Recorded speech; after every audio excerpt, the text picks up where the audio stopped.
Welcome back to Cosmic Wand, where every question you were afraid to ask gets an answer with a wand in its hand. Today's adventure, Harry was sentenced to the Vale by his own friends and woke the morning he met Hagrid. If you haven't already, smash that subscribe button and ring the bell so you never miss a story. Now let's begin. Chapter 1, The Sentence in the Vale. They took his wand at the door, which told him everything about how the night would end. The Death Chamber sat far below London, a stone amphitheater worn smooth by 9 centuries of people who came down here to learn what could not be learned safely.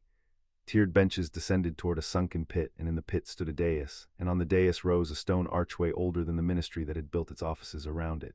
A veil hung in the arch, black and not quite black. It stirred without wind.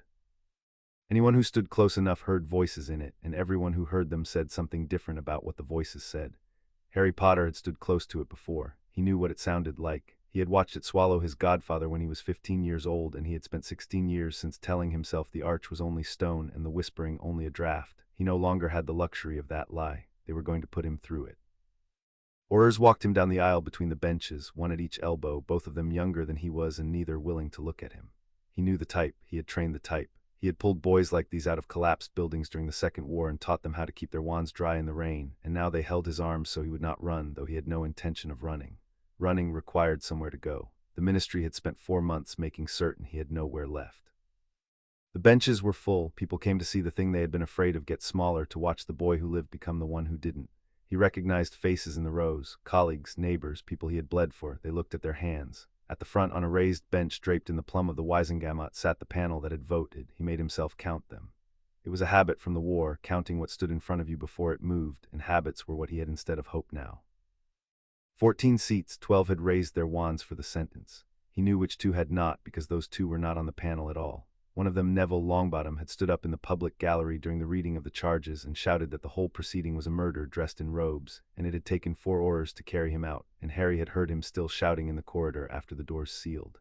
That was the last kind thing the world had done for him. A friend's voice, muffled by 3 feet of enchanted oak, insisting he did not deserve this. The panel did not shout. The panel was very quiet and very reasonable, which was worse. Kingsley Shacklebolt rose to read the sentence. He had been minister for 9 years. He had a good voice for it, deep and unhurried, the voice of a man who had earned his gravity honestly in a war and was now spending it on something that would have made his younger self sick. He did not enjoy this. Harry could see that. It changed nothing, and it insulted the injury both at once. Harry James Potter, Kingsley read, having been found by lawful panel to constitute an ongoing and unmanageable threat to the security of the magical community. The words went on. Harry stopped hearing the individual pieces of them and heard only the shape: ongoing, unmanageable, threat. He had heard the shape before, in the mouths of the people he had spent his life fighting. It was strange to hear it now in the mouths of the people he had spent his life fighting for. Strange, and then not strange, because he had watched fear do this to entire nations, and there was no reason a country of witches and wizards should prove braver than any other frightened thing. He looked for the 2 faces that mattered while Kingsley talked. Ron Weasley sat third from the end of the panel, hands folded, wand laid across his knees. He had gone heavy through the shoulders in middle age, and gray had come into the red at his temples, and he wore the robes of a senior official now, the one who advised the men who decided. He had raised his wand for the sentence with the others. Harry had watched him do it. He watched him now, and Ron looked at the floor of the pit, at the dais, at the veil, at anything that was not the person he had shared a first train compartment with 30 years ago, and the not looking was its own confession. You do not refuse to meet the eyes of a stranger. You refuse to meet the eyes of someone whose face you cannot afford to see while your hand is doing what your hand is doing. Harry had known Ron a long time. He knew that Ron had told himself a story to get here, and that the story had taken years to build, one resentment mortared onto the next, until the wall was high enough to stand behind. Second place his whole life, the friend of the famous one. The one people were kind to on the way to shaking someone else's hand. None of it was a reason to kill a person. All of it was a reason a person could kill themselves telling. The other face did meet his eyes. That was the difference between them, and it was the difference that would keep him awake in whatever nights he had left. Hermione Granger sat at the center of the panel because she had earned the center, head of the Department of Magical Law Enforcement. The most capable administrator the ministry had produced in a generation, and everyone said so, and they were right. She had written the law that put him here. Not found it, not applied it, written it in the spring in her own careful hand, the sudden threat provision, drafted in the months after the thing at Godric's Hollow that the papers had blamed on him, and that he had spent those same months trying to prove he had prevented. She had built the box, then she had helped fill it. She looked at him the entire time Kingsley read. Her chin was level, her eyes were dry. She was not enjoying it either, and unlike Ron, she did not have the decency to pretend the floor was interesting.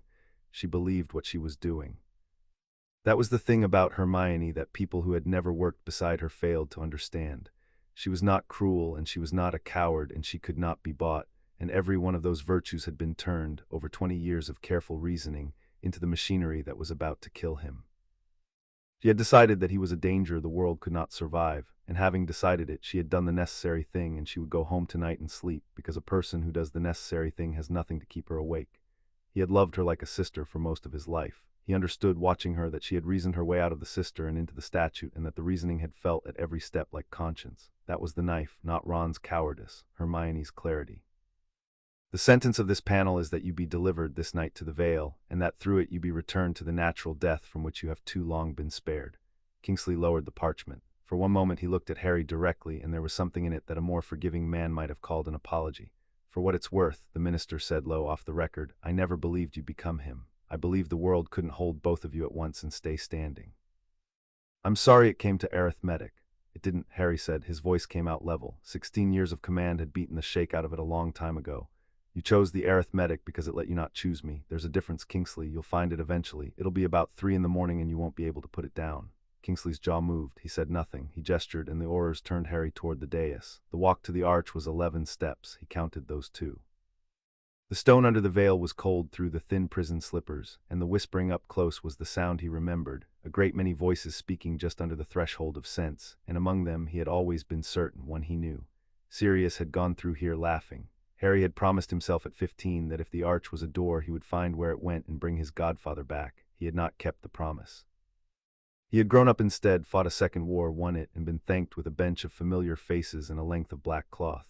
He looked back once, not at Kingsley, not at Ron, who was still studying the dais as though it might change. He looked at Hermione because she was the only one with the courage to be looked at, and because he wanted her to have his face to keep. You'll be wrong about someone else someday, he told her, quietly enough that only the front bench could hear. You'll do this to them too, and you'll be just as sure. That's what you built, not a law, a habit. I hope you live long enough to be on this side of it. She did not answer. Her chin stayed level, but her hands, folded in her lap, had gone white at the knuckle, and he took that with him, the one crack in the clarity, the small proof that some buried part of her knew. The Aurors let go of his arms. He did not need pushing. He had never in his life needed pushing toward the thing that was going to hurt. He walked the last step himself, because the last free decision a person has is the manner of his walking, and he took the manner with him too. The veil closed over his face like cold water, and there was no floor. Falling is the wrong word for what the veil did, because falling has a direction and this had none. It unmade the idea of down. The whispering stopped being sound and became pressure, a great crowd of hands passing him from one to the next, and the cold went into him past the skin, past the muscle, into the place where a person keeps the fact of being himself, and began patiently to pry it loose. He did not fight it. There was nothing to fight it with and nowhere to fight it toward. He let the cold have the outer layers, the wan calluses and the scar tissue in the aching left knee that had never set right after Bristol, and he thought with the last clear part of him, one clean and bitter thought, I would do it again, every hour of it. I would only do it smarter. Something in the dark heard him. He had spent 16 years telling himself the arch was only stone. He had been a fool. It was not only stone. It knew him as a lock knows the one key that was cut for it, and he had spent a life without understanding that he had been cut for this.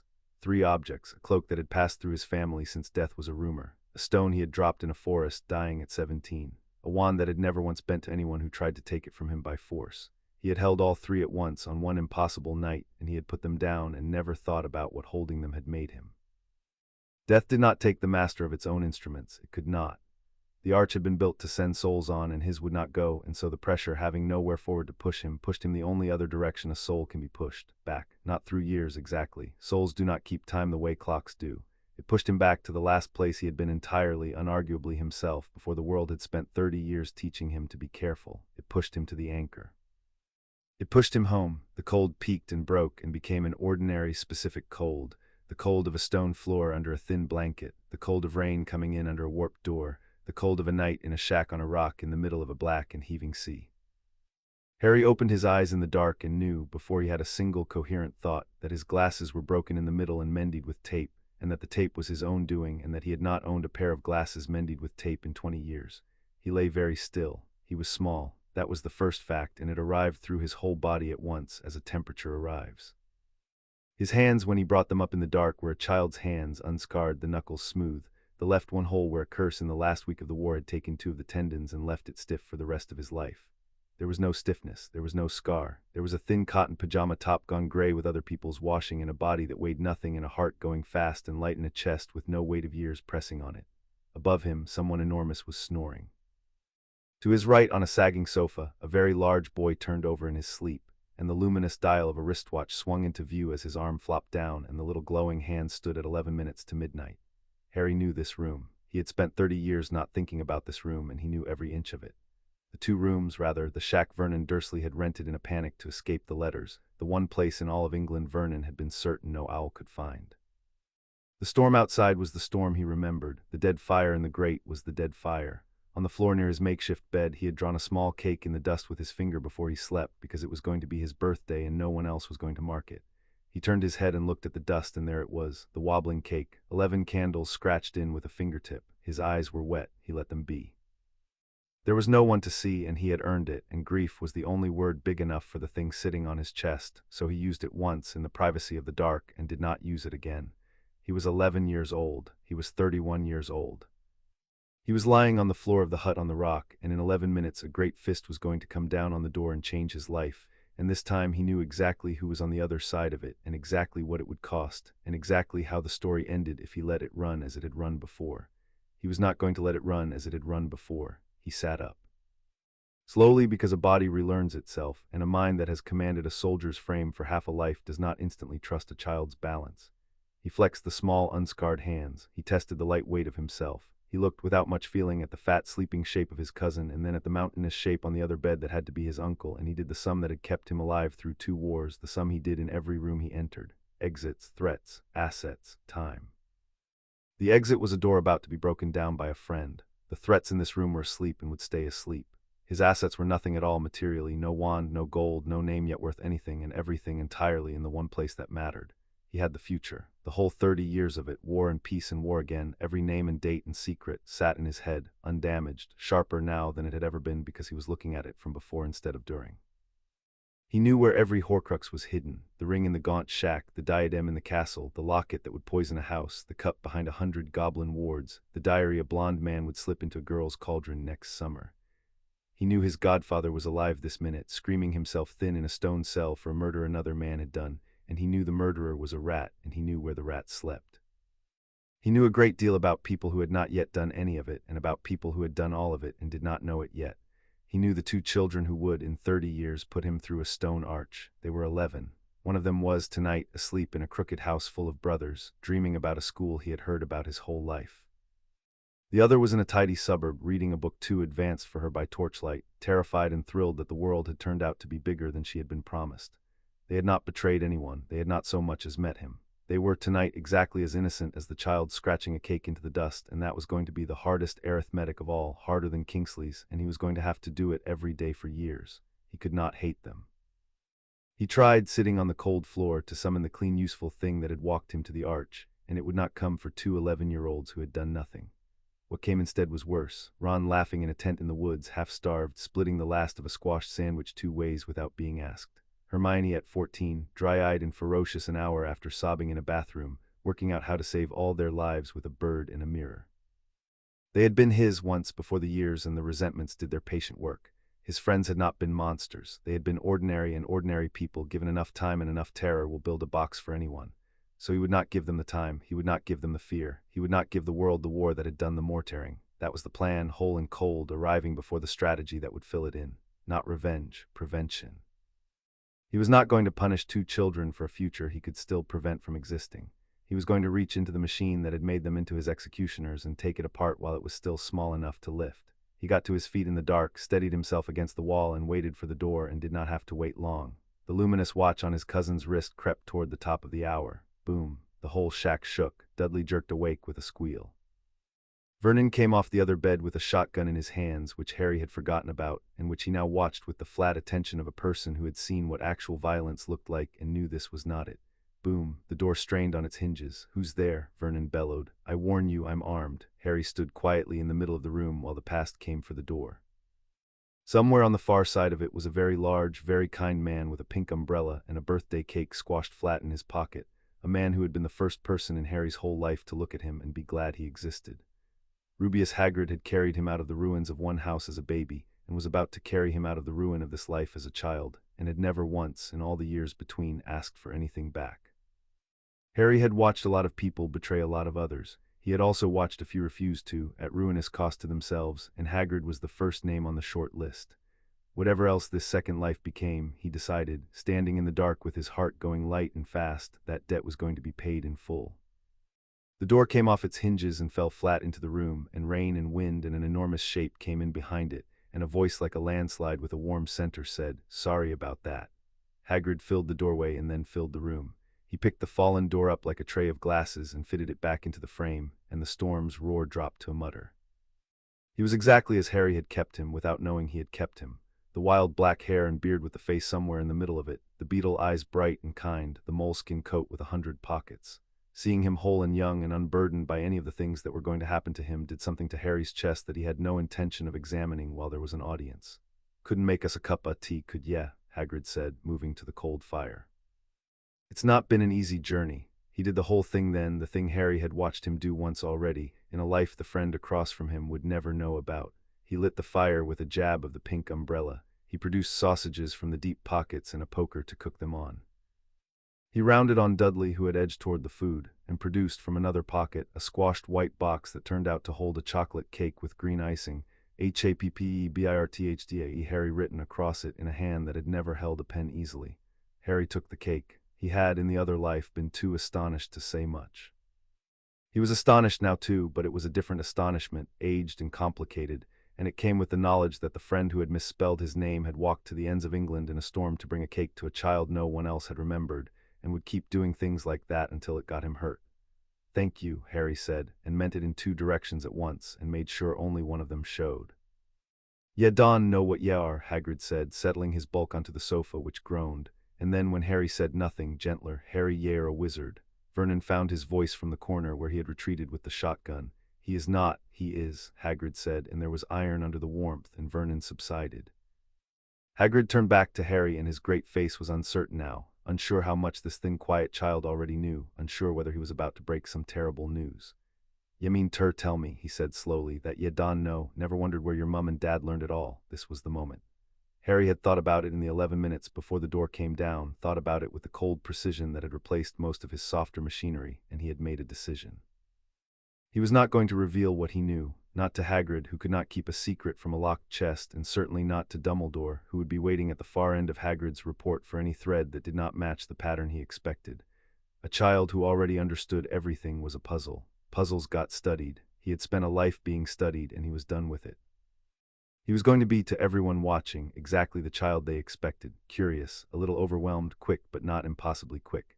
Behind that face he was going to run the whole war, so he let his face do the work. He looked at Hagrid and let a child's confusion sit on it, and asked, in the small, flat voice of someone who has been told he is nobody his whole life and does not quite dare to hope otherwise, "Learned what? You're a wizard, Harry. And a thumpin' good one, I'd say, once ye have been trained up a bit. With a mum and dad like yours, what else would ye be?" He let Hagrid tell it. He had heard it before, and he listened like a person hearing it new, because listening like that is a skill, and because there were pieces of it he wanted to hear again in Hagrid's own voice while he was still alive to say them. Lily and James, a school called Hogwarts. A war and a wizard whose name Hagrid would not speak, and a night in Godric's Hollow, and a green light and a scar. Harry lifted his hand to the scar without being told to, because a child would, and under his fingers it was smooth and painless and only a scar, the Horcrux behind it quiet as a sleeping thing, and he thought, not for the first time and not for the last, that the hardest name on his list of things to destroy was the one he wore on his own forehead. "Voldemort," he said when Hagrid flinched away from saying it. Hagrid nearly dropped the poker. Don, say the name." "Sorry," Harry said. He had done that on purpose, a small test to see how deep the flinch went, and it went deep, deep enough that even Hagrid, who was braver than most grown men, could not put his tongue to 2 syllables. That was a useful measurement. The whole of magical Britain was, in this year, a country of people who could not say the name of the thing that had hurt them, and a country like that is a country you can move through unseen if you understand what its people will not look at. "You said he's gone," Harry said, "but you don't think he's really gone, do you?" Hagrid stared at him. It was a shrewder question than an 11-year-old should have asked, and Harry watched Hagrid notice it, and then watched him decide it was only a bright child's fancy, because Hagrid wanted the child to be bright and did not want the child to be frightened. People decide what they want to be true. It is the single most exploitable fact about them. Gone, Hagrid said low. Harry, I dunno, some say he died, I don't believe it myself. Don reckon he had enough human left in him to die. He shook his great head, but he's gone from you and that's what matters tonight now. He clapped his enormous hands together and the mood broke. We got a busy day Termora, got ter get up ter London, get all your things. Vernon from the corner rallied for one last stand. He said Harry would not be going. He said he would not pay for some crackpot old fool to teach Harry magic tricks. He made the mistake, as he had made it before, of insulting Albus Dumbledore in front of Rubeus Hagrid, and the pink umbrella came up, and Harry watched with the mild interest of a person who already knows how a scene ends, as Dudley grew a curly pink tail through the seat of his trousers. He could have stopped it. He knew the spell was botched, knew Dudley would carry the tail into an adulthood that would never touch his again. He chose not to, not from cruelty, from discipline. Every deviation from the story the world expected was a thread someone could pull, and he would permit himself exactly as many as the plan required and not one for sentiment. He made his face do the wide-eyed thing and added another line to the ledger behind his eyes. Hagrid's temper is a weapon he does not know he is carrying. Point it, don't blunt it. They slept, or the others did. Hagrid took the sofa and was snoring inside a minute, the sound rolling around the shack like weather. Dudley whimpered and clutched at his new tail. Vernon and Petunia barricaded themselves in the far room. Harry lay on the floor under his thin blanket in his small, unscarred body and did not sleep at all, because sleep was a habit he had learned to ration in the field and because he had a war to plan and, for the first time in either of his lives, the luxury of planning it before the first shot. He built the plan as he had been taught to build an operation, which was backward from the objective. The objective was not to survive. He had survived the first time, and survival had bought him a bench of familiar faces and a stone arch. The objective was to arrive at the end of all of it, Voldemort dead and staying dead, the Ministry's rot cut out before it metastasized, his own name never becoming the kind of thing a frightened country needs to destroy, with the people he had loved never given the chance to become the people who had killed him. That last piece was not tactics. He knew it was not tactics. It was the soft place the whole cold machine was built around, and he did not bother pretending to himself otherwise, because a plan built on a lie about its own purpose fails at the worst possible moment, and he had seen it happen to better planners than he was, from the objective backward. To keep the Ministry from rotting, he needed honest power inside it, and the honest power he remembered was mostly dead, murdered in the Second War when the good ones died fast because they stood still to be counted. Amelia Bones, head of the department, straight as a plumb line, killed in her own home by Voldemort's hand because no one thought to guard her until it was too late. Keep Amelia Bones alive and you kept a spine in the Ministry, and a Ministry with a spine did not need to build a sudden threat provision to feel safe from its own heroes. That went on the plan. To kill Voldemort and keep him dead, he needed the Horcruxes gone, all of them, and he needed them gone quietly, because the moment anyone understood that someone was hunting the anchors of a dead man's soul, that someone would understand there was a dead man's soul to anchor, and the panic that knowledge would cause was the exact panic that built stone arches. Quietly then, methodically. He had years, he knew every location. That was an advantage no one had ever had before, and he intended to spend it like a miser. And to free Sirius, here his careful backward logic snagged because Sirius was not strictly on the critical path.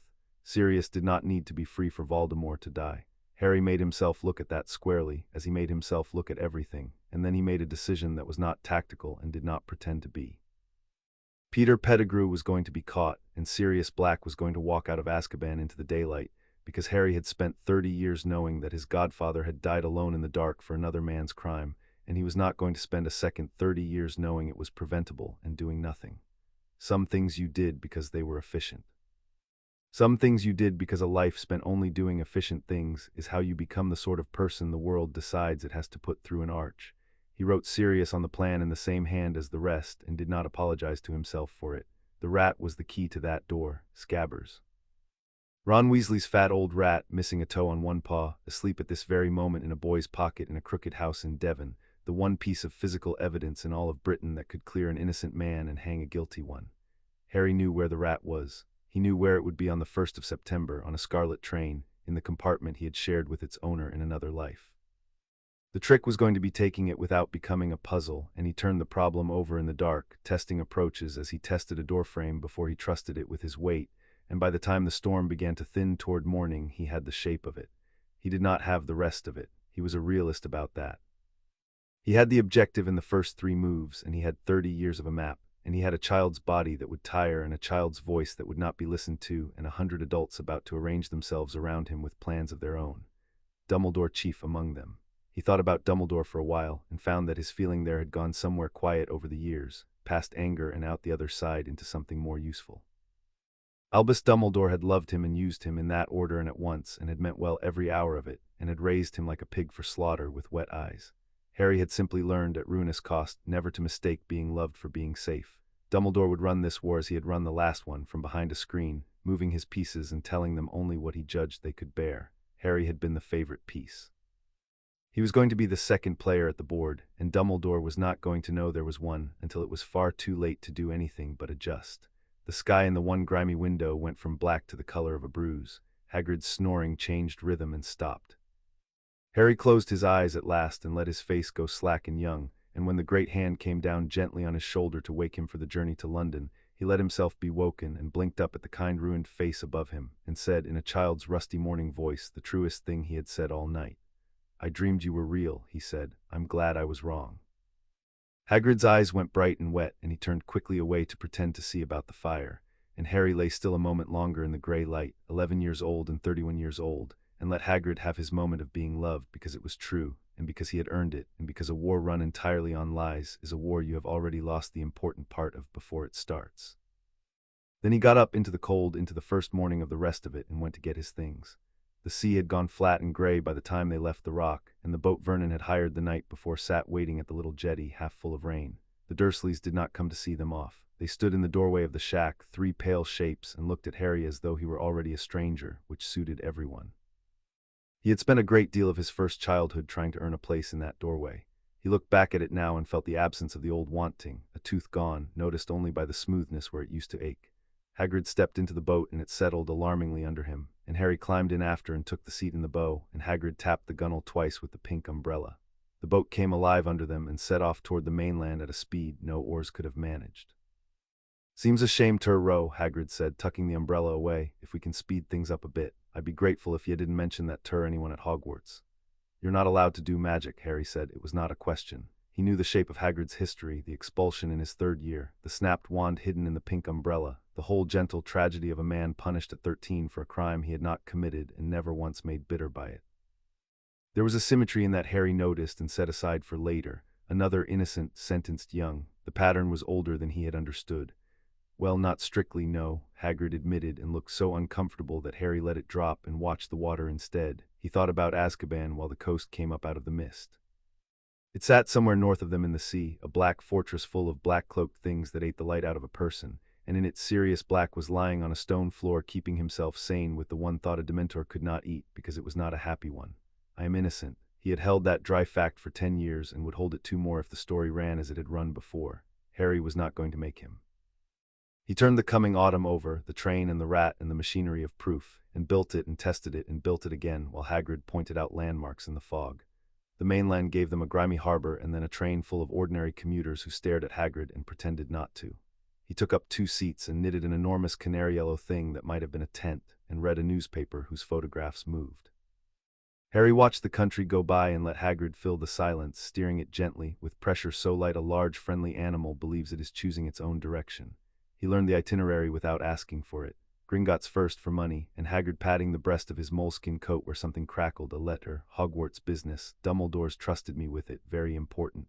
Harry knew what the very important thing was.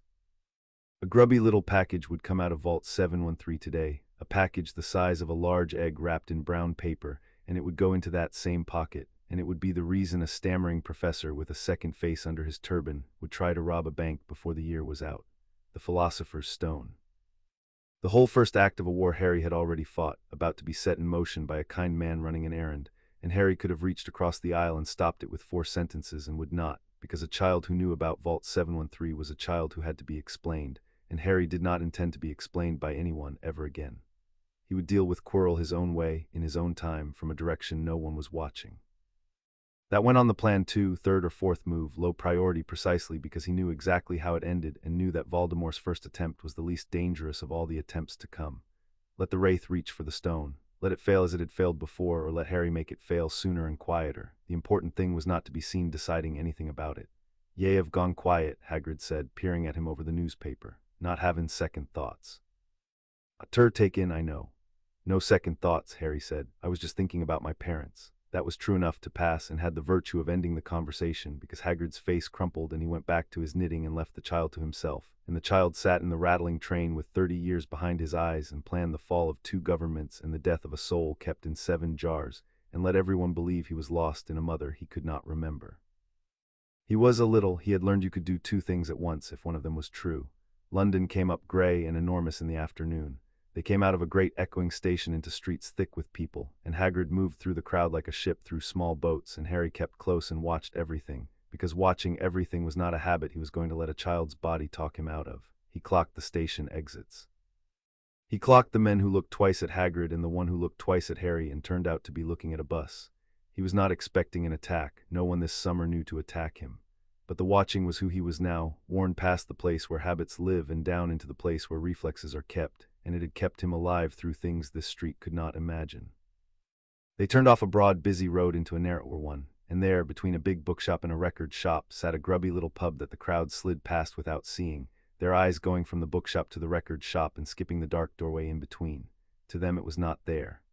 The leaky cauldron kept itself for the people who had business with it, and the people who had no business with it were spared the knowledge that a door to another world stood open on their lunchtime street. Harry looked at the low black door and the dirty windows and the hanging sign no muggle could read, and something in his chest loosened a notch, some tension he had been carrying since before the arch, since before the trial, since a length of black cloth had closed over his face and unmade the floor. He was going home, not to the shack and not to Privet Drive and not even exactly to Hogwarts. He was going home to the war. He had never in either life been more himself than when there was a war to fight, and there was a comfort in that he did not examine too closely, because he suspected there was something broken in the shape of it, and a man does not need to understand the shape of his broken places to use them. Here we are, Hagrid rumbled, one enormous hand coming down warm on Harry's shoulder. The leaky cauldron, it's a famous place. He looked down at the thin, dark-haired child beside him, at the round taped glasses and the eyes that were older than any 11-year-old had a right to, and that Hagrid read, kindly and wrongly, as nerves. "You all rig, Harry. You look a bit peaky. Don be scared now. Everyone in there's goin' ter be that pleased ter meet ya." Harry looked up at him, at the whole guileless mountain of him, the first name on the short list of people who had never once let him down and never would if Harry had anything to say about it. And he did have something to say about it now. That was the whole of the difference. He had this time everything to say about it. "I'm all right," Harry said. "I'm ready." He was not scared. He had used up his allotment of that a long time ago, in a stone room under London, in front of a bench of faces he had loved. What he was, standing in the ordinary London afternoon at the door of the only world that had ever wanted him, was awake all the way through, cold and clear and whole, with the map of everything that was coming laid out flat and quiet in his mind, and the first 3 moves already made in the dark, and a promise to a squalling handful of dead friends and living children that this time the story was going to end somewhere else. Hagrid pushed open the low black door, and the noise and the warmth and the strange bright smell of the wizarding world came out to meet them, and Harry Potter walked back into his life for the second time, 11 years old, 31 years old, and finally ahead of it. Chapter 1 and Chapter 2. The long game. The leaky cauldron went quiet when Hagrid steered him through the door, and then it went loud, and Harry let it happen to him like weather. Tom the barman recognized him first. After that it was a receiving line he had not asked for, a dozen witches and wizards rising from their drinks to touch his hand and say his name and tell him what an honor it was, an honor they'd read about him, they'd waited years to meet him. Doris Crockford came back 3 times. A pale young man in a violet turban hung at the edge of it, waiting his turn, and Harry marked him before Hagrid said the name, because he had spent 30 years learning to find the one still point in a moving crowd, and the still point in this crowd was the one who did not push forward. "P.P. Potter," Quirinus Quirrell said when Hagrid pulled him over. "See, can't tell you how pleased I am to meet you." Harry took the offered hand.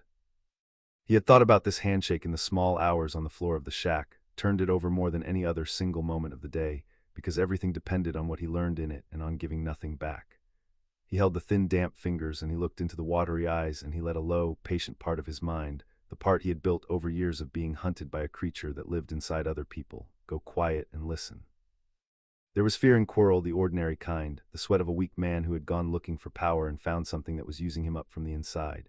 But under it, back behind the turban, Harry felt nothing reaching for him, no pressure at the scar, no second attention behind the first. The thing that would eventually ride this man to the doors of a locked vault was not yet in the room, or was too new and too weak to notice a child's mind and try the lock on it. That was information.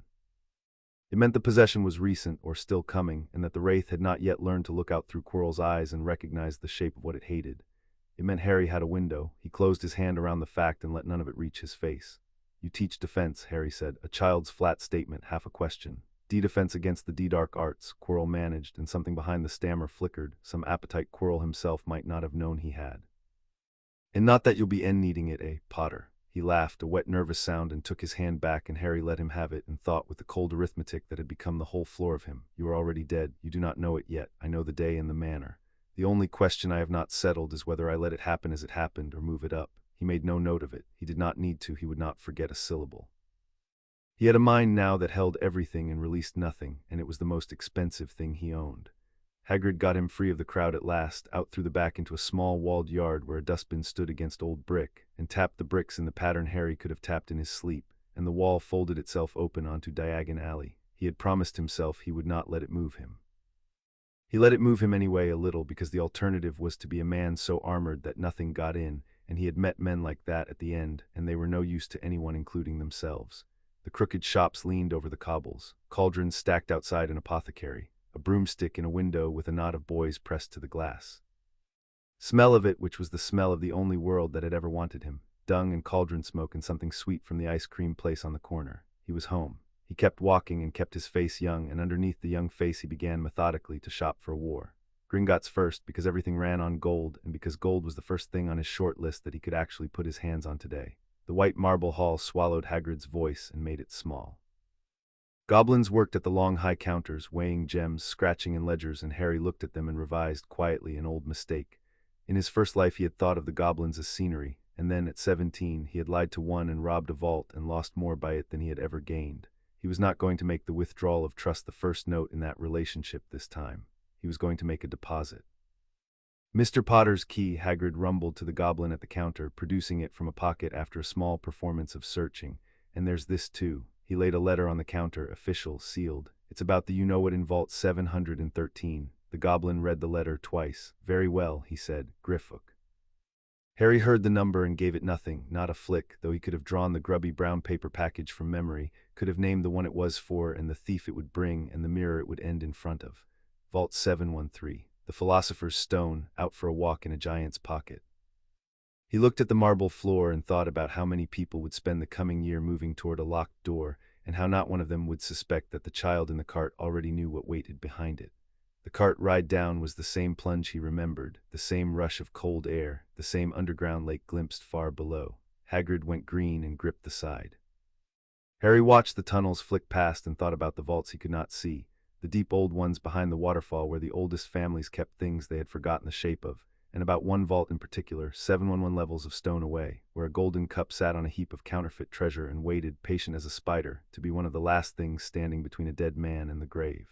He had years before he needed to think about the Lestrange vault. He thought about it anyway, because a plan you only take out when you need it is a plan you have never really tested. His own vault was a modest heap by comparison, gold and silver and bronze stacked in the lamplight, more money than he had ever been given a straight answer about as a boy. He filled the leather bag Hagrid gave him without ceremony and did the sum. Enough for school. Enough more usefully for the small independences that made a person hard to steer. His own books, not just the set list, his own supplies, the freedom to pay for a thing without asking a grown-up whether he might. He took more than the list required and let Hagrid assume it was a child overwhelmed by sudden riches. In truth, he was buying in advance the ability to move without permission. It was the cheapest weapon in the alley, and almost no one thought to purchase it. While Hagrid mopped his face and got his color back, Harry did one thing he had not done in his first life. He caught the eye of Griffook, who was waiting by the cart, and he inclined his head, a small courtesy, the kind one gives an equal and not a fixture. "Thank you," Harry said. "I know the descent's hard on your carts and easy on your passengers. I'm grateful for the care of it." Griffook's expression did not change, because goblin faces are built to not change, but something in the tilt of the head came back a fraction, an acknowledgement. It cost Harry nothing. It might in a year Harry could see, and Griffook could not be worth a great deal. That was the whole of the long game in one gesture. Pay small now, in the currency the powerful never bother to spend, and collect later, when the powerful are surprised to find they have no credit left. Vault 713 took 10 seconds, and one long green finger stroked down the door, and Hagrid darted in and came out with a grubby package no bigger than his fist and tucked it deep into the moleskin coat, and looked so relieved to have it that Harry felt the old fondness move in him and let it. They rode back up into the daylight.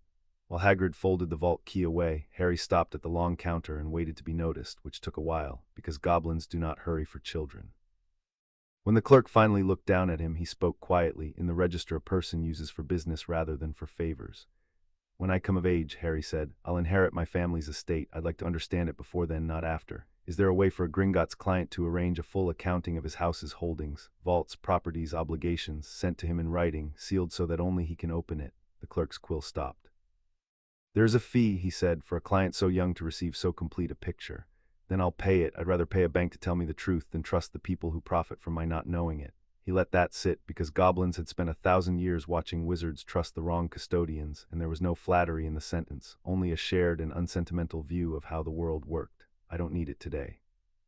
Need to know it can be done, and that when I ask, the answer comes to me and to no one else. The clerk looked at him a moment longer than a clerk looks at a child. It can be done. The House of Potter has held vaults with us since before your ministry learned to write laws. We keep faith with old accounts. He made a note. Come to us when you are ready, Mr. Potter. Ask for a private accounting. We will remember this conversation. Thank you, Harry said. So will I. It was nothing on its face. A boy asking a bank a dull question. Underneath, it was the second brick in a wall he was raising where no one thought to look. An honest, paid-for relationship with the one institution in Britain that outlasted every minister and every dark lord and kept its own counsel through all of it. He would need the goblins before the end. Everyone always did, and almost no one troubled to be worth their trust until the hour they came asking for a vault they had no right to. He was going to be worth it early and cheaply and on the record.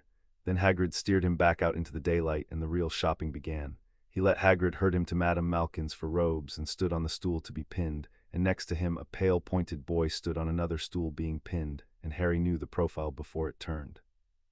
Draco Malfoy at 11 was all edges and no armor, a child wearing his father's opinions like a coat 3 sizes too big, and Harry watched him open his mouth and heard the drawl come out, the talk of brooms and house and the wrong sort, and for a moment he saw the whole arc laid over the 11-year-old in front of him. The terrified 16-year-old on the tower who could not bring himself to kill, the gray survivor at the far end who had testified for no one and against no one, and simply tried to keep his own son out of the war Harry had lost. Draco Malfoy had never betrayed him. Draco Malfoy had never been his to betray. That was almost restful.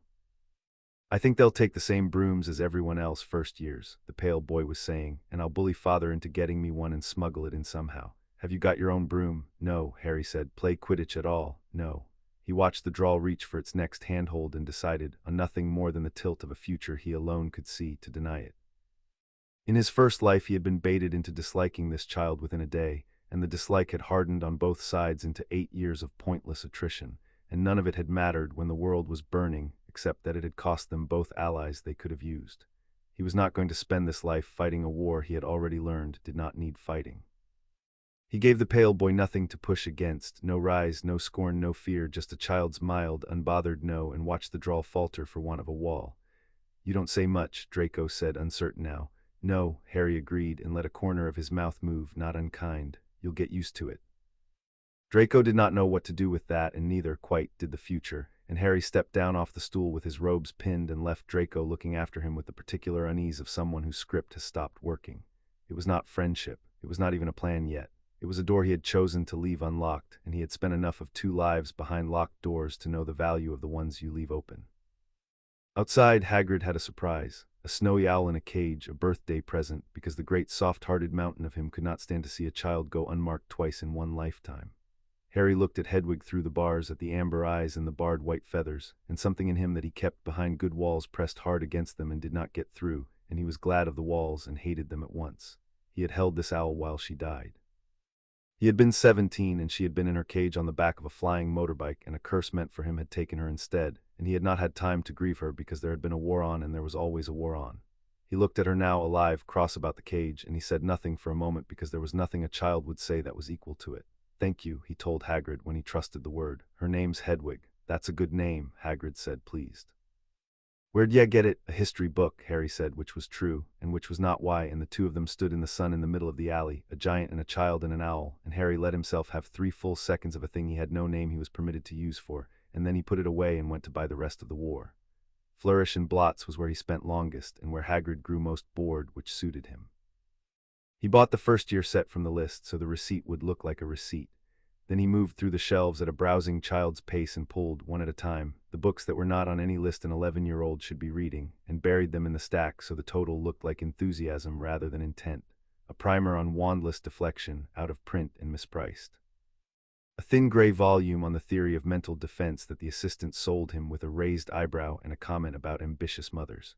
A history of the last war, the real one, the one written by a woman who had counted the graves instead of the medals. A book on magical law that no child had ever voluntarily opened.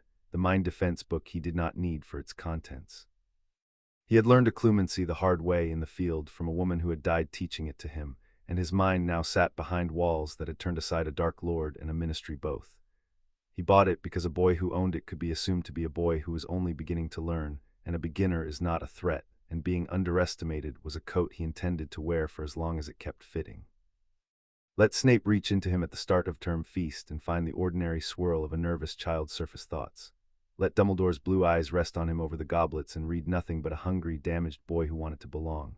The whole plan lived or died on his mind being a locked room that looked from the outside like an open one. It was locked. He had paid for the lock with the only teacher he had ever fully trusted, and he was not going to waste her by getting careless in a bookshop. He thought about the year ahead while he paid, laying it out flat, backward from where it had to end. Rule 1, change nothing that could be traced to knowing. Every disruption he made had to look like luck, like instinct, like a bright child in the right place. The moment anyone competent noticed a pattern of impossible foresight, they would start asking how, and the true answer to how was the single most dangerous fact in the world, more dangerous than any Horcrux, because a man who had died and come back through the veil was a thing certain people would open him up to understand. Croaker chief among them. Harry had never met Saul Croaker in the flesh in his first childhood, had only learned the name later in the war, when he understood at last who had kept the death chamber all those years and studied what fell into it. The veil was Croaker's. The arch that had failed to kill him was the great work of a man who spent his life on the border of death, and if that man ever learned that his instrument had thrown a soul backward instead of onward, he would not rest until he had the soul on a table. So no patterns, luck only. Rule 2, solve problems from angles no one was watching. The stone would tempt Quirrell down a corridor guarded by a three-headed dog and a series of puzzles, and every eye in the castle that mattered would be pointed at that corridor. Harry was not going to go anywhere near the corridor. There were other ways to end a parasite than to meet it at the finish line where its keepers expected the hero to arrive. Rule 3, and this was the one he wrote hardest, the one that was not tactics. Some things get done because they are right, even when they cost, and the day he could no longer tell the difference between a thing that was efficient and a thing that was right was the day he became the danger the Wisengamot had voted he already was. Sirius came out of Azkaban not because it was efficient. Ginny Weasley did not spend a year with a dead man's diary whispering her open not because it changed the balance of anything, but because she was 11 and it would gut her and he could stop it. He was going to keep that rule where he could see it. The betrayers he was trying to prevent had every one of them, started by deciding that the right thing and the necessary thing were the same thing, and had ended by being sure of it. Pettigrew was the first move, and he built it while Hagrid yawned by the door. The rat was the whole key to the Sirius problem, and the rat had one fatal property. It was, at this moment, nobody's suspect. Peter Pettigrew had been dead a decade, a hero blown apart by the murderer Sirius Black, 12 muggles his headstone. No one was looking for him because everyone was certain he was in the ground. That was the flaw. A man who is officially dead cannot afford to be seen alive, and an animagus who has spent 10 years as a rat has forgotten how to be anything else fast. Harry did not need to expose Pettigrew to the world in an afternoon. He needed to get the rat's body alive into the presence of one honest official with the authority to force it back into a man, and he needed to do it without ever appearing to have known what the rat was. The rat lived in Ron Weasley's pocket. Ron Weasley would be on the Hogwarts Express on the 1st of September. Harry would be too. That gave him a compartment, a long journey, and a boy who had grown up sharing everything he owned and would offer to share a rat's dull company with a friendless stranger without being asked. The trap did not need to be clever. It needed to be gentle and slow, and to leave Harry's hands clean. He worked the sequence forward and back until it held, and then he bought his books and let Hagrid take him to the apothecary, where he stood among the barrels of newt eyes and dried nettles and thought about how many of the ingredients around him could be turned, by a competent hand, into things that stopped a heart, and did not let the thought show, because a child who looked at an apothecary and saw an armory was a child who had already lost the argument about who he was. The wand came last because Ollivander's was the one place in the alley he could not fully control, and he wanted the rest of him settled before he walked into it. The shop was narrow and dim and smelled of dust and secrets, and Mr. Ollivander materialized out of the shelves as he always did, pale eyes catching what little light there was. "Harry Potter," he said softly, before Harry had said a word. "I wondered when I would see you. It seems only yesterday your mother and father were in here buying their first wands." Harry let him do the routine, the tape measure that measured on its own. The pulled boxes, the tried wands, the sparks and the failures. He knew which wand he was here for. 11 inches holly, a single phoenix feather, brother to the wand that had given him his scar, and there was no version of the coming years in which he did not want that particular wand in his hand when the moment came that only that wand could resolve. He waded through the failures with a child's growing frustration painted over a soldier's patience, and when Ollivander put the holly wand into his fingers, he let the warmth run up his arm and the sparks fountain gold and red, and he let himself smile because a child would, and because some true things are also convenient. Curious, Ollivander whispered. Curious, curious. What's curious? Harry asked, though he knew the answer down to the cadence. Ollivander told him, the brother wands. The yew and the holly, the two feathers from the single phoenix, and the terrible things one of them had done, and the great things perhaps the other might. Harry listened and made his face do wonder and watched the pale eyes the whole time, because Ollivander was the danger in this room, not for anything he would do, but for what he could see. The old wandmaker had gone quiet in a new way. He was looking at Harry's hand on the wand, and then at Harry's eyes, and the practiced patter had stopped. The wand chooses the wizard, he said slowly. It has always been so, and this wand has chosen you. He paused. Though I confess, Mr. Potter, in 50 years I have never watched a wand meet a hand that had already grieved it. The shop was very quiet. Harry did not let the pause become a tell. A tell was a hesitation the length of a thought, and he had trained the thought to move faster than the face. I don't know what that means, he said in the small, puzzled voice of a boy who genuinely did not, and he let his eyes go wide and a little lost, and reached for the money, and became, in the space of a sentence, exactly the child Ollivander had expected to sell a wand to before he had started seeing things in the dust. Ollivander looked at him a moment longer. Then the old salesman came back into his face, and he wrapped the wand in brown paper and took the 7 galleons, and said only at the door, so soft Hagrid did not catch it, "Do be careful with it, Mr. Potter. It remembers more than you do." Which was, Harry thought, walking back out into the ordinary light of the alley, very nearly the least accurate thing anyone would say to him for years, and also the thing that came closest to the truth, and he carried both out the door and did not look back. On the walk back to meet Hagrid, he stopped at a newsstand and looked at the day's Prophet, holding it at a child's height and reading the front of it with a grown man's eye. Cornelius Fudge, a year into the job, smiling and shaking a hand and promising something about broom regulations. A column further down about the Department of Mysteries requesting a budget increase no one was permitted to ask the purpose of. A small item, bottom corner, about an old Wisengamot seat changing hands. None of it was news, all of it was weather. He stood in the bright afternoon and read the texture of the year he had landed in, and what he read was a government that was comfortable and incurious and already rotten in the quiet structural way that does not show until something heavy is set on the floor. Fudge would bend to whoever flattered him last. The Department of Mysteries would go on spending gold on questions no one was allowed to answer, and one of those questions was a stone arch, and the one who kept it would keep it, patient and unelected, unremoved by any turn of the wheel above him. The rot he had come back to cut out was not a wound the Second War had opened. It was here already in the summer of 1991 in the small print, waiting for a war to give it a reason. He set the paper back on the stand. The country that would one day vote him through an arch was, this afternoon, worrying about broom regulations and did not know it was sick, and that ignorance was the first thing he meant to use. Privet Drive gave him a month, and he spent it as he had learned to spend the quiet before things, getting ready. The Dursleys had discovered a new use for him, which was to pretend he did not exist. It was the kindest thing they had ever done. Vernon would not look at the cupboard he no longer slept in. Petunia set his plate down at arm's length. Dudley gave the smallest bedroom, now Harry's, a wide berth on his way to his own on account of a tale that had taken a specialist an uncomfortable hour to remove. Harry took the neglect and turned it into a workshop. A watched child cannot train. An ignored one can do almost anything. He could not do magic. The tray sat on him like a thin, cold film, and he knew its limits precisely, knew that a careful ministry would notice a wand lit under this particular roof and come asking, and he had no use he was willing to spend that visit on. So he left the holly wand in its box and worked on the one instrument the ministry did not monitor, which was the body he had been given back. It was a disaster, and he had expected that, and it still annoyed him. 11 years old, undernourished, soft in the way of a child who had been made to feel small in every sense, with lungs that quit after half a mile and hands that shook holding a full kettle. He had commanded this body once, at its grown height and its grown strength, and asking it now to hold a plank for 30 seconds was a negotiation. He conducted the negotiation every morning before the house woke, out in the gray suburb where no one was up to see a skinny boy running the empty streets in plimsolls 2 sizes too big, and every evening in the small bedroom, the boring reps, the balance work, the patient reconstruction of a frame he intended to need. It would take years to make it what he wanted. He had years. That was the entire luxury of his situation, and he refused to waste an hour of it feeling sorry for the state of his own arms. He read at night, by torchlight, the same torchlight a girl in a different suburb was reading by, and he did not let the symmetry make him soft. The law book first. He worked through it as he worked through terrain, marking the cover and the killing ground, because the road to freeing Sirius Black ran through a courtroom and not a duel, and he needed to know the courtroom better than the people who would try to keep his godfather in a cell. He learned the procedure for questioning under veritaserum. He learned which offices could compel it and which could refuse. He learned the name of the woman who ran the department that would either help him or bury the whole thing, and he read everything the book had on her, and closed it satisfied, because everything the book had on Amelia Bones said she was the one kind of official his plan required, and the wizarding world could least afford to lose.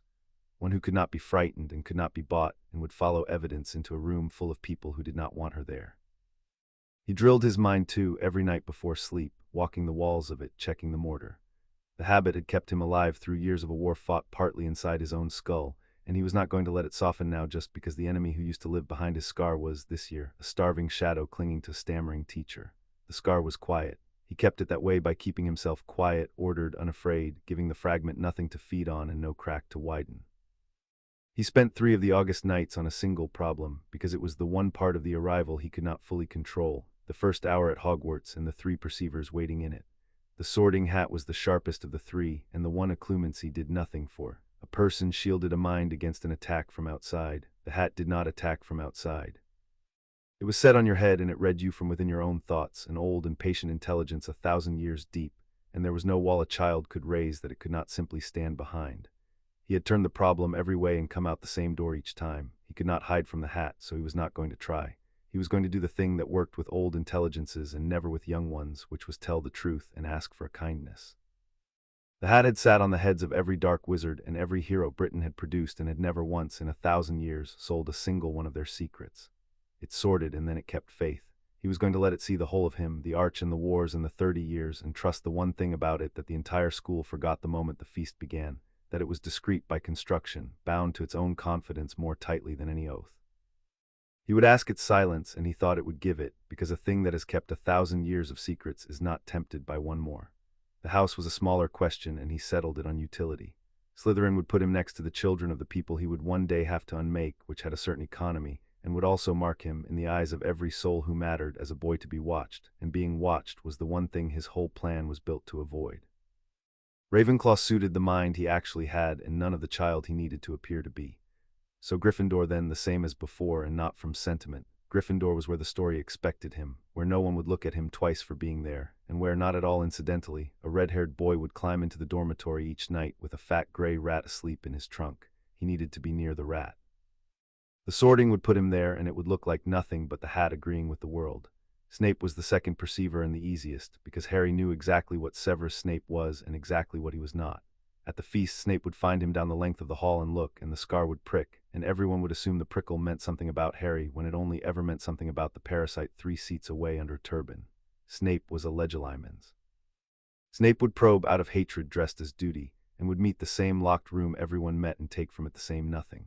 That was the whole of the defense. The offense Harry kept for later. He knew where Snape's loyalty truly ran, knew the one who had loved a red-haired girl and never stopped, knew that under all the cruelty was the single most reliable asset Dumbledore had ever run, and Harry intended, when the time was right, to spend that asset better than Dumbledore ever had. For now he would give Snape nothing, no provocation, no fear, no flinch of the famous face that Snape wanted so badly to slap. A boy who would not rise to him was a boy Snape would tire of. Harry had a lot of practice now, being tiring on purpose. Dumbledore was the third, and the one he thought about longest, and the one he decided about most simply. He was not going to fool Albus Dumbledore with a trick. Dumbledore did not fall to tricks. He fell, when he fell at all, to being told exactly what he already expected and being given no reason to want more. So Harry would be the child from the cupboard, hungry to belong, quick but not frightening, brave in the ways the story required and ordinary in all the rest. He would let those blue eyes rest on him and find a wound they recognized and a shape they had planned for. The single rule was the one he had already written in the shack, and he wrote it again now in the dark to be sure of it. Give the old strategist a child he understands, and he will never once suspect there is a veteran behind that child running a longer game than his own. By the third night he had it. 3 perceivers, 3 postures, 1 principle under all of them, which was that the safest place to hide a thing is inside the version of it that everyone is already expecting to find. One night near the end of August, the walls did not hold, and he let them not hold, because a wall you never test is a wall you cannot trust. He woke in the dark with the cold of the arch still on his skin and the whispering still in his ears, and for a bad, stretched moment he did not know which body he was in or which life, whether he was 31 and falling or 11 and lying still, and when it settled on the wrong image, Hermione's level chin, Ron's eyes on the floor. Kingsley's careful voice spending its hard-won gravity on the word arithmetic, and under the images, the memory they came from, the one he had not let himself open on the floor of the shack because there had been a door about to break. She had come to see him herself. That was the part no one believed when he told it afterward to the walls of his cell, that Hermione Granger had walked into the holding room 3 days before the vote, alone without Aurors, and sat down across the scarred table and folded her hands and looked at him with the steady care she had once turned on a wounded bird. She had brought him tea. She had remembered he took it strong. Small mercies were always the ones that told you the worst news had already arrived. I wrote the provision, she had said, because she did not lie, not even to be kind, especially not to be kind. You'll have heard that. I wanted you to hear the rest from me and not from Rita's column. He had asked her why. She had told him. That was the worst of it, laid flat. She had reasons, and the reasons were good, and she believed every one of them as surely as she believed the properties of numbers. He was too strong. He had ended a war, and the country had not been able to put him down afterward, had kept him as a symbol, and symbols with that much weight did not stay symbols. They became poles, and people arranged themselves around poles, and the last time the country had arranged itself around a pole with power like his it had cost a generation. She had watched him refuse office 3 times, and it had frightened her more than if he had taken it, because a person who refuses power keeps it in a form no election can revoke. You would never become him, she had said. I know that, I have always known that, but I can't write a law that depends on your character, Harry. I can only write one that depends on the facts, and the fact is that you are the single point of failure in a peace that 10,000 people died for. I have to remove the single point of failure. I would be a coward not to. He had said her name just that once. She had stood up. She had not finished her tea. At the door she had stopped with her back to him and said the thing he carried now down 11 years of stone and one impossible arch. If I'm wrong, I'll know it every day for the rest of my life. That's the price. I've decided to pay it so that no one else has to. Then she had gone and left him the cooling cup, and 3 days later she had sat at the center of the panel with her chin level and her eyes dry and paid it. The rage came up through him then, clean and total, the thing he had walked to the Vale holding, the thing that had not come for 2 innocent children but came now for the grown people who had done it, and he lay in the dark of the smallest bedroom and let it burn all the way up and did not act on a single degree of it. That was the discipline. Not to feel less, to feel it entire and then convert it, the whole furnace of it, into the only thing that had ever answered it, which was work. The people who had earned that rage did not exist yet. The children who would become them were asleep in their innocent beds. He could not spend the fire on the guilty because the guilty were unmade, and he would not spend it on the innocent because that was precisely the crime he had come back to prevent, so he did the third thing, the only thing left, and spent it on the machine. He got up, he lit the torch. He went back over the Pettigrew sequence one more time, cold now, precise, every branch, until the fire had been poured entirely into the plan, and there was nothing left of it but a boy sitting on a bed in the dark with a very good idea about a rat. By dawn he had it perfect. He also had sitting quietly beside the perfection, the thing the fire always left behind once it burned out, which he did not have a permitted name for and which felt in the gray light a great deal like being the last one left at a table after everyone else has gone home. He let it sit. He had learned you could not outwork it and you could not outrun it, and the only thing that answered it at all was time, and he had this once all the time in the world. Hedwig watched him from her cage through the last of it, amber and unbothered, and when the light came up he opened the window and let her out to hunt, and she came back an hour later and took a strip of bacon from his fingers with a delicacy that undid him a little, and he let it. She was the one relationship in either of his lives that had never once asked him to be anything but himself, and had died for the privilege, and here she was, alive on his windowsill with a feather out of place, cross about nothing. He did not tell her she had already died for him. He only fed her the bacon and cleaned her cage and made sure, silently, that this time he would put her somewhere the curse could not find her when the flying started. The 1st of September came gray and ordinary. Vernon, in a rare fit of wanting Harry gone by any means, agreed to drop him at King's Cross on his way to a business meeting, and did it in silence, and dumped the trolley on the pavement outside the station with the particular relish of a man discharging a debt he resented. Harry did not thank him. He had learned which courtesies were worth spending and which were pearls before swine, and he had a finite supply. He wheeled the trolley into the great echoing station, Hedwig's cage rattling, his trunk heavy with a war's worth of quiet reading, and he stopped for a moment under the departure boards in the ordinary river of Muggle travelers, ordinary and unhurried, and looked at the solid brick pillar between platforms 9 and 10. Somewhere on the far side of it was a scarlet engine, and a rat, and a red-haired family, and a bushy-haired girl who did not know yet that she was going to save the world and then help end him, and a whole board of pieces standing in their starting squares waiting for a game that only one player knew had been played before. He had the first 3 moves. He had the map. He had a mind like a locked room, and a body he was rebuilding a mile at a time, and an owl who trusted him, and a wand that remembered. Harry Potter tightened his grip on the trolley, walked at the brick pillar, and did not slow down Chapter 2 and Chapter 3. The sorting the barrier led him through as it always had, a small lurch and a swallowing of noise, and the Hogwarts Express stood steaming on the far side of it, scarlet and enormous, and Harry stopped for exactly 1 second to let the sight of it land, and then went to find the family he was going to spend this life keeping alive. He found them by ear. A plump woman with red hair was shepherding a stream of red-haired children through the smoke, saying the same word over and over, which was the word muggles, said in the tone of a person who has said it every September for a decade. Percy went first, all badge and posture. The twins went next, indistinguishable and already conspiring. And at the back, with his mother's hand steering his shoulder and a smudge of something on his nose, came the last boy, tall for 11 and gangly with it, freckled, looking up at the train with his whole heart in his face. Harry had not been ready for the nose smudge. He had prepared himself for a great many things, and not for the nose smudge, not for the ordinariness of it, a mother's thumb having missed a spot and a child gone out into the world unfinished and unbothered. This was Ron Weasley. This was the entirety of Ron Weasley, 11 years old, before a single one of the things, before the chamber and the chess and the tent in the woods, before the slow curdle of always being the sidekick, before a plum robe and a raised wand and a face turned to the floor. He was a boy with a smudge on his nose who did not know yet that he was going to be brave and loyal for years, and then at the very end, weak in the 1 hour it counted. He knew none of it. He was allowed to know none of it. That was the whole cruelty of the arrangement, and Harry stood in the smoke and paid it, the exact toll he had promised himself he would pay every single day, and then he walked over and asked the plump woman how to get his trunk onto the train. Molly Weasley took him in hand the moment she heard his voice, because taking children in hand was what she was for, and within a minute Fred and George were hauling his trunk into a carriage, and Ron was staring at his forehead with the frank hunger of a boy who has just realized who is standing next to him. Are you really?" Ron started. "Harry," said Harry, and put out his hand, because a name was a smaller thing to offer than a scar, and he wanted to be the one who chose which got offered first. "You're one of the twins' brothers, I heard your mum, there are a lot of you." Ron laughed, surprised out of his awe, and shook the hand. Ron Weasley, and that was that. It was done that easily, the thing Harry had turned over for a month, the first live contact with a person he had loved and been buried by. It cost nothing on the surface and everything underneath, and he let none of the underneath show, and swung up into the carriage after his trunk.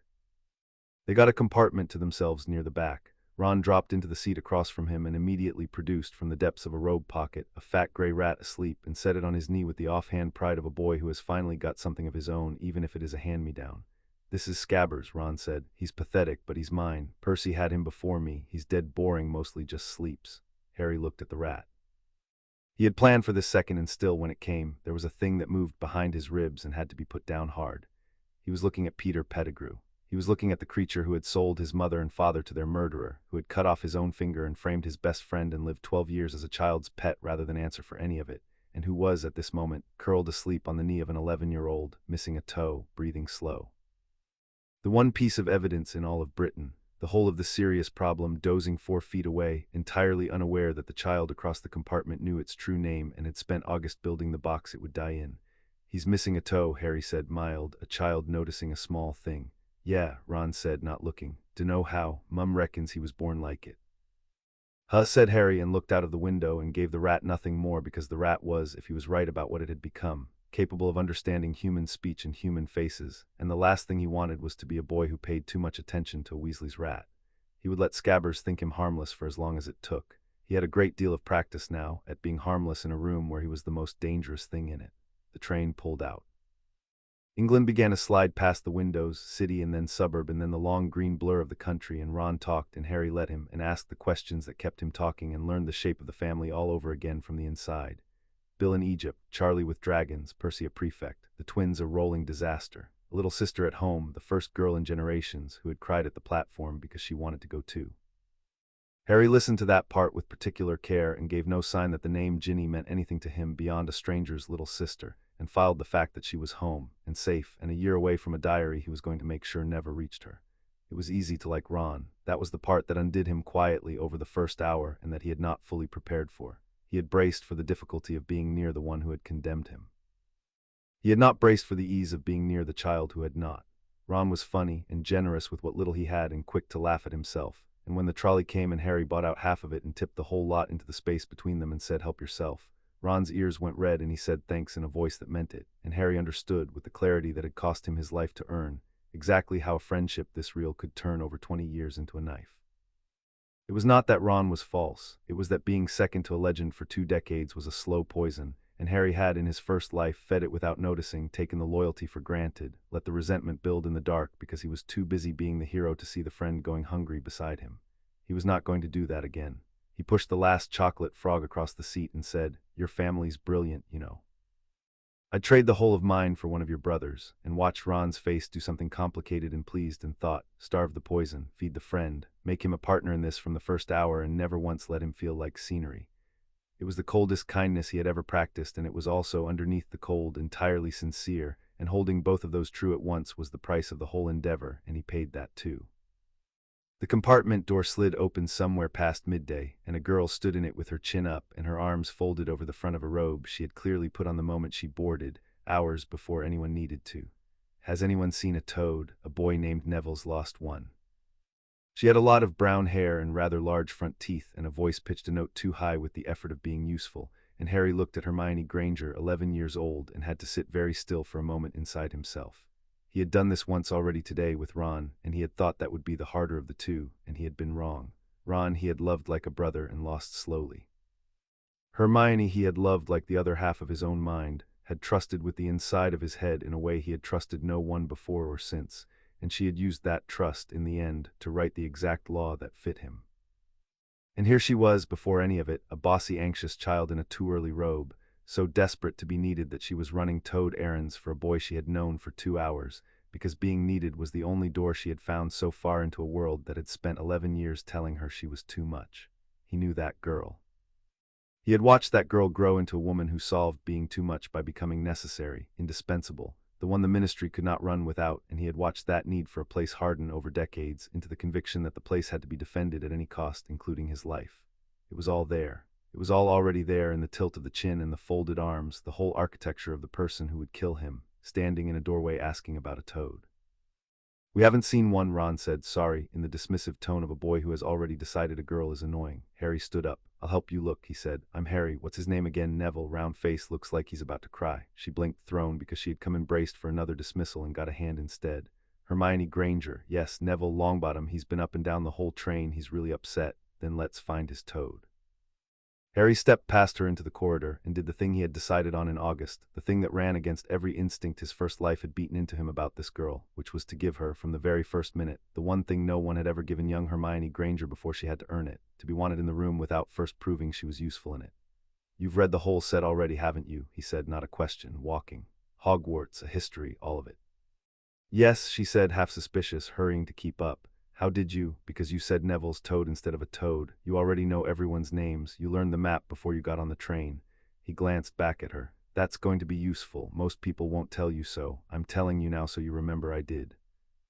Hermione Granger did not have a ready answer for that, which he suspected was rare, and she followed him down the swaying corridor with her mouth slightly open and her eyes doing fast arithmetic, and Harry felt the cold twist of it under his ribs and did not let it reach his walking. He was recruiting an 11-year-old. He was, with his eyes open, beginning the patient work of building a different Hermione than the one who had sentenced him, steering the need for a place toward loyalty instead of institutions, toward people instead of statutes, before the poison had a chance to choose its own direction. And every warm true thing he said to her was also a move on a board she could not see, and he did not know, walking the corridor, whether that made him her friend or her handler, and he suspected the honest answer was both, and that he was going to have to live inside both for years. They found Neville 3 carriages down, red-eyed and wretched, and Harry found the toad in 90 seconds, because a veteran who has swept collapsed buildings for survivors can find a toad under a seat, and he put Trevor into Neville's hands and watched the round face crumple with relief and then light up. "How did you? Thank you, thank you. I looked everywhere." "He was hiding from the noise," Harry said, "not from you." He said it plainly because he had learned the thing about Neville Longbottom that took the rest of the world 7 years to learn, which was that Neville had been told he was slow and frightened so often and so early that he had begun to do the world's work for it, and that all he had ever needed was one person to talk to him as though he were not. "You're Neville, I'm Harry. You held on to that toad the whole way, even scared out of your wits, which is more than most people would have managed. Sit with us if you want." There's food. Neville Longbottom looked at him with the expression of a boy who has just been handed something he did not know was for sale, and nodded and came, and Harry secured in 90 seconds and a found toad, the loyalty of the one person in his first life who had stood up in a public gallery and been dragged out shouting that they were committing a murder. He had known Neville would be worth having. He had not known until he stood in the corridor watching the round face decide to trust him, that securing him early would feel less like a tactic and more like coming home. The last visitor was inevitable and arrived on schedule. Draco Malfoy slid the door open with two large boys behind him and the same drawl he had tried in the robe shop, warmed up now and aimed. "They're saying Harry Potter's in this compartment, so it's you." His eyes went over Ron's freckles and second-hand robes and did the sneer his father had taught him. "You'll soon find some wizarding families are better than others, Potter. You don't want to go making friends with the wrong sort. I can help you there." He put out his hand. In his first life, Harry had looked at that hand and refused it, thinking of how its owner had been cruel to Ron, and he had been right to, and it had also cost him 8 years of a stupid feud that neither of them could afford by the end. He looked at the hand now and saw both futures stacked behind it, the Death Eater and the broken father, and he did the thing that served the board better than either scorn or surrender. "I don't need help deciding who my friends are," Harry said, easily, not standing, not rising, giving Draco no wall and no wound. "I'm doing fine, but thanks. A beat. Malfoy, isn't it? Your father collects old wand lore. If you ever want to talk about something that isn't blood, come find me. I'm interested in the old families, just not in the part you think I should be." It landed exactly wrong for Draco and exactly right for Harry, an offer and a refusal folded into one sentence, and the two large boys behind Draco looked confused, and Draco himself, primed for a fight that would let him report a triumph or a snub to his father, got neither, and stood there holding a hand no one had taken and no one had slapped. "You're strange, Potter," he said at last, which was true, and withdrew, and Harry watched him go and thought that a boy who leaves a compartment puzzled instead of offended is a boy who has not yet been recruited by anyone, and that an unrecruited Malfoy was, 3 years from now, worth more than a dead one. Ron let out a breath. "That was weird. You were almost nice to him." "I was almost nothing to him," Harry said. "It's cheaper." He handed Ron another chocolate frog. "Malfoys are a problem for later. Right now we're about to be sorted, and I'd rather think about that." Hagrid was waiting on the dark platform at Hogsmeade with his lamp held high, calling the first years to him over the heads of the crowd, and Harry let the sight of him settle something that had been standing on end since London. First years this way, the same call, the same lamp. The narrow path down through the trees, and then the black lake opening out, and the castle on the far cliff with every window lit, 1,000 candles hung in the dark above the water. The other children gasped. Harry looked at it and let himself, for a moment, be a person who was glad because he was, and because it was the last stretch of quiet he was likely to get. The boats carried them across in silence, Neville white-knuckled beside him, Ron leaning out to trail a hand in the black water until Hagrid told him to mind the squid. Then the castle took them in. He knew the next part. The stone chamber off the Great Hall, McGonagall in her emerald robes explaining the 4 houses in a voice that did not invite questions, the nervous shuffle of 40 children who had heard 40 different rumors about how the sorting was done. A troll, a test, a fight. Harry stood among them and watched McGonagall's sharp, clever eyes move over the group and stop, a half-second too long on his forehead, and he gave her a nervous child's smile, because Minerva McGonagall was another perceiver and another asset, and there would be a right time to earn her, and this was not it. Then the doors opened, and the great hall swallowed them whole. He had forgotten in 30 years how big it was to an 11-year-old body, the 4 long tables under the floating candles. The enchanted ceiling showing the same black star-scattered sky as outside. The staff table at the far end and the faces along it that he had spent a month wargaming. McGonagall taking her seat, a small man on a stack of cushions, a sour woman. And there in the center, the beard and the half-moon glasses and the terrible, gentle blue eyes of Albus Dumbledore, surveying his students with the fond attention of a man who loved every one of them and had already, somewhere behind the fondness, begun deciding which of them he could spend. 2 seats down from him, a hook-nosed teacher in black turned his head and found Harry in the crowd of first years, and their eyes met for the length of a heartbeat, and Harry felt the light professional pressure of a Legilimens brushing the surface of his mind, testing the door. He gave Snape the door he had prepared. A nervous, hungry, ordinary boy dazzled by candles, frightened of the sorting, glancing at the famous headmaster with the orphan's helpless hope. Nothing under it, a locked room dressed as an open one. Snape's black eyes narrowed a fraction, more at the blandness than at anything he found, and moved on, and beside Harry the scar gave a single dull throb that had nothing to do with Snape at all, and everything to do with the pale teacher in the turban beside him, and Harry breathed through it and let it pass and gave that nothing too. Then McGonagall set a stool at the front and put a patched and frayed old hat upon it, and the hall went quiet, and a rip near the brim opened like a mouth, and the sorting hat sang. Harry did not hear the song.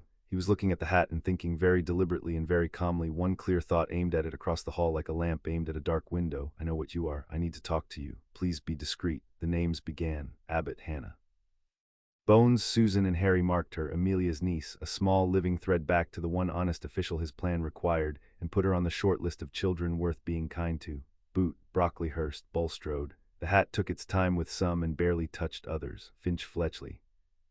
Granger. Hermione went up with her chin high and her hands twisting, and the hat sat a long moment on her bushy head, and Harry watched and understood that it was seeing the whole of her. The hunger for a place, the fear of being too much, the ferocious mind, and he thought, for the length of that pause, please, put her somewhere she can be brave instead of only right. And then the hat shouted Gryffindor, and Hermione went to the cheering table looking as though she had been handed her whole self back. And Harry let himself want quietly for the girl who did not know what she was going to become, that she never became it. Longbottom, Neville. Harry caught the round, terrified face as it went past and said, "Lo, you belong wherever you decide to, tell it that." Neville swallowed and went up, and the hat took a while and shouted Gryffindor, and Neville ran to the table still wearing it and had to run back, and half the hall laughed, and it was a kind laugh, and Harry saw Neville decide it was kind, which was the whole game. Malfoy, Draco. The hat barely touched him. Slytherin. Draco went to his table with his chin up and his eyes once sliding to Harry with something in them that was not quite the old certainty. And then after Moon and Knott and Parkinson and the Paddle twins and a small terrified boy named Perks. Potter, Harry.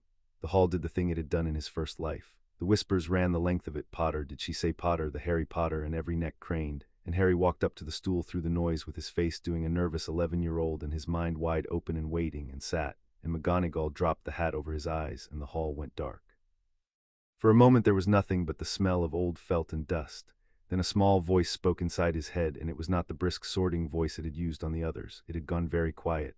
"Well," said the hat. Well, what are you?" "I'm a first year," Harry thought, calm. "And a bit more than that, which you can see. I'm not going to lie to you. I couldn't if I tried. You're inside my head." "Inside your head," the hat repeated slowly, "and it is the strangest room I have entered in 1,000 years of them. There is a child in here, and behind the child one who has died, and behind that death a great deal of war, and behind the war—" The hat paused, and Harry felt it recoil delicately from something in the back of the room. "Behind the war there is an old cold I have felt only once before, at a great distance, coming the other way through a doorway that should not open. You have been through the veil, and it did not keep you." No, Harry thought, it did not. He held himself very still around the memory and let the hat look at all of it, the trial in the arch and the falling in the shack, because there was no point hiding from the one intelligence in the castle that could not be hidden from, and because he needed it to understand exactly what it was keeping quiet about.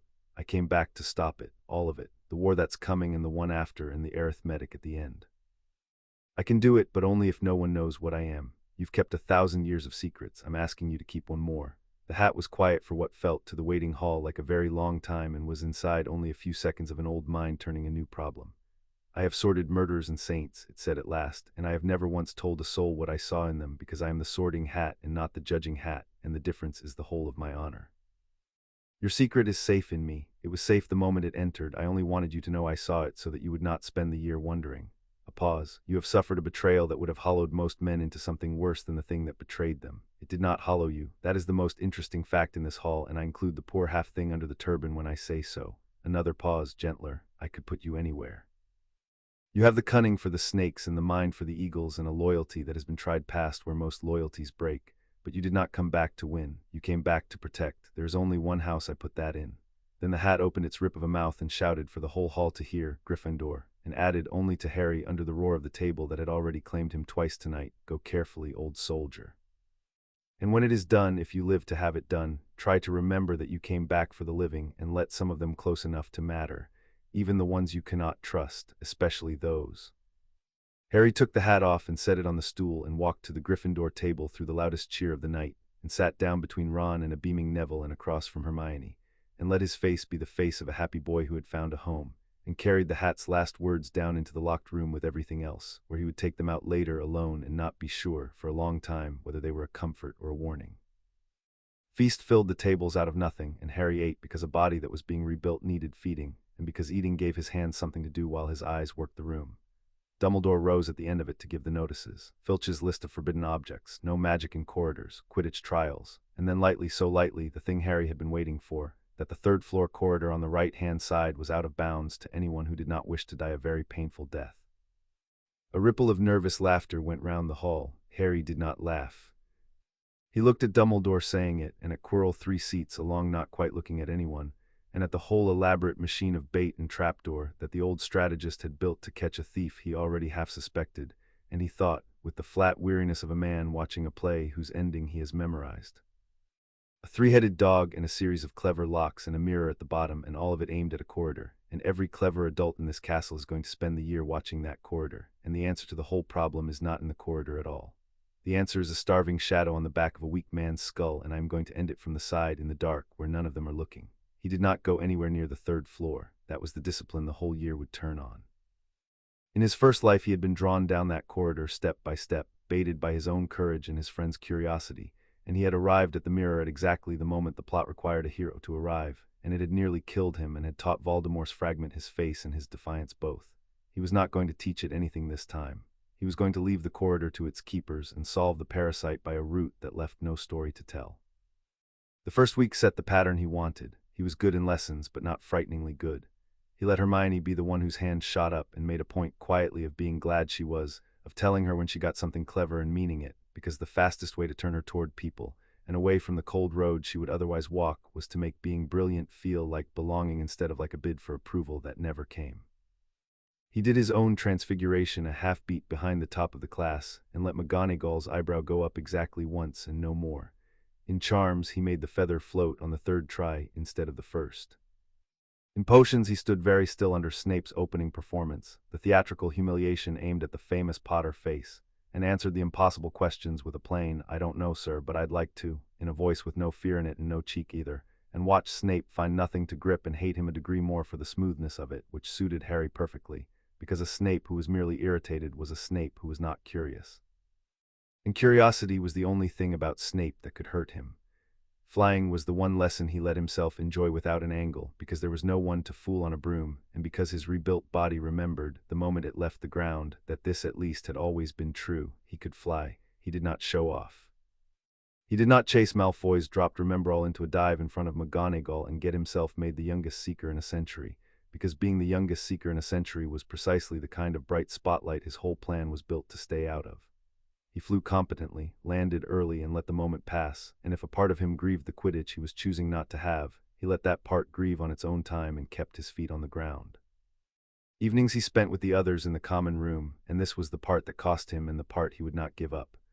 Ron taught him wizard chess and beat him, and Harry let himself be beaten honestly at first and then began, over the week, to lose more slowly, and gave Ron the pleasure of a real opponent instead of a famous one.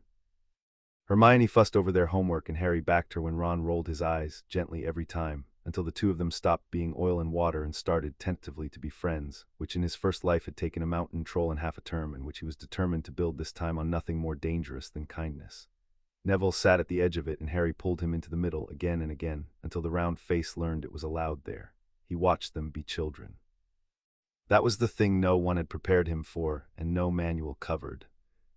He sat in a red and gold room full of firelight and listened to the two people who would one day sign his death warrant laugh at a chess joke, and he loved them, present tense, the 11-year-olds in front of him, and he could not fully trust them, and both of those were true at the same time and neither canceled the other, and it was the loneliest thing he had ever carried, lonelier than the cell and lonelier than the arch. To sit in a warm room among friends and be the only person in it who knew what the warmth was worth and what it could turn into and how much it would cost to keep it from turning.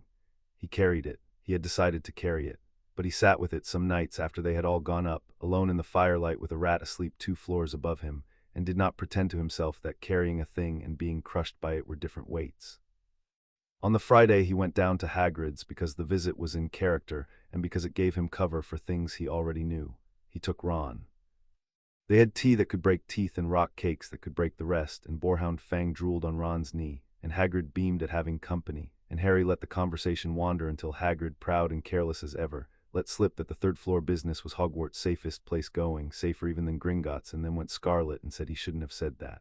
Harry let Ron do the wondering out loud. He himself asked nothing sharp. He already knew the name Nicholas Flamel and the shape of the stone and the whole of what Hagrid had let slip. He needed only to be seen learning it slowly, at a child's pace, alongside a Weasley, so that if the year turned and questions were asked, the record would show an ordinary curious boy piecing together an ordinary mystery, and not a soldier who had walked in already holding the answer. Walking back up to the castle in the dusk, Ron chattering beside him about three-headed dogs, Harry looked up at the lit windows and did the sum one more time. The board was set, Ron secured and being fed instead of starved, Hermione turning a degree at a time toward the warm road instead of the cold one. Neville pulled into the middle of the firelight, Snape irritated and incurious, Dumbledore fond and unsuspecting, the hat keeping faith. And 2 floors up, asleep in a trunk, the fat gray key to a cell in the North Sea, entirely unaware that its long comfortable hiding was, as of tonight, on a clock only Harry could see. That night, after the dormitory had gone dark and Ron's snores had settled into their rhythm, Harry lay awake and finished the operation in his head, because a plan that only lived in daylight was a plan you did not yet believe. The rat was the whole problem, and the rat was clever in exactly one way: it knew how to run. Peter Pettigrew had survived a war and a decade of hiding by being the first thing out of every collapsing room, and if he caught the smallest scent of exposure he would be down a drainpipe and gone, and a dead man cannot be tried, and an innocent man cannot be freed by a rat that is no longer in the building. So the exposure had to happen all at once in a sealed room in front of an authority who could act on the spot, with the rat pinned before it understood it had been seen. One move, no warning, no second chance for the coward to become vermin and vanish. He could not be the one who appeared to know. That was Rule 1, and it governed everything.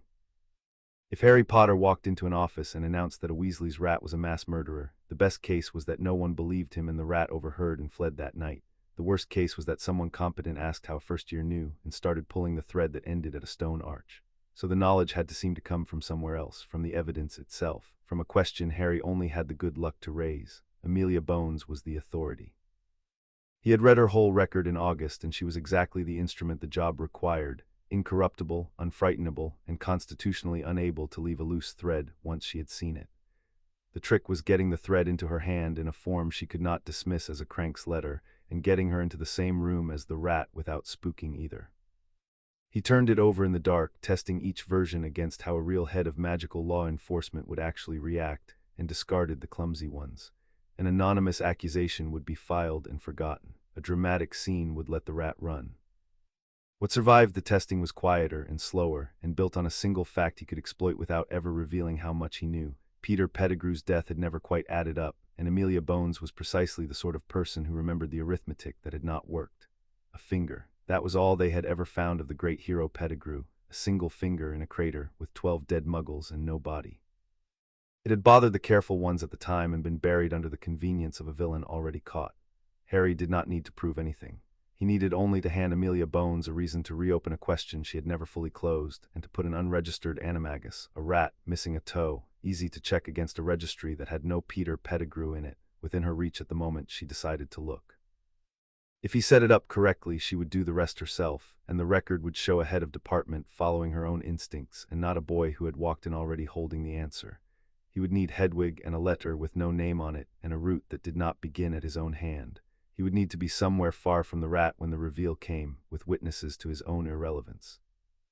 And he would need the whole thing to land before the castle's attention turned, as it would by Halloween, to trolls and corridors and the slow machinery of a plot he intended to leave strictly alone. He had the shape of it by the time the dormitory windows went gray. It was not clever, exactly. It was patient and cold and aimed, and it would put a man in daylight who had been 10 years in the dark.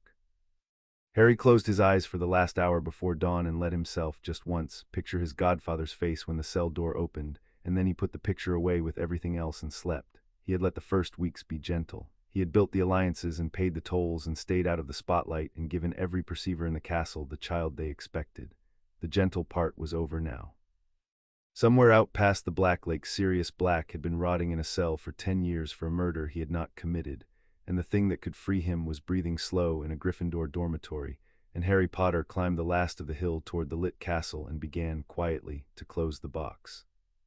Chapter 3 and Chapter 4. The Rat and the Dog. He wrote the letter 11 times before he burned 10 of them, and the one he kept had no name on it and said almost nothing, which was the whole of its power. Getting the words right had taken him a week of thinking and 1 hour of writing. A letter that said too much invited the question of how the writer knew, and the answer to how the writer knew was the one door in the world Harry kept nailed shut. A letter that said too little would be filed with the other crank mail that reached the head of magical law enforcement every day, the confessions and the accusations and the moon-touch theories, and forgotten by lunch.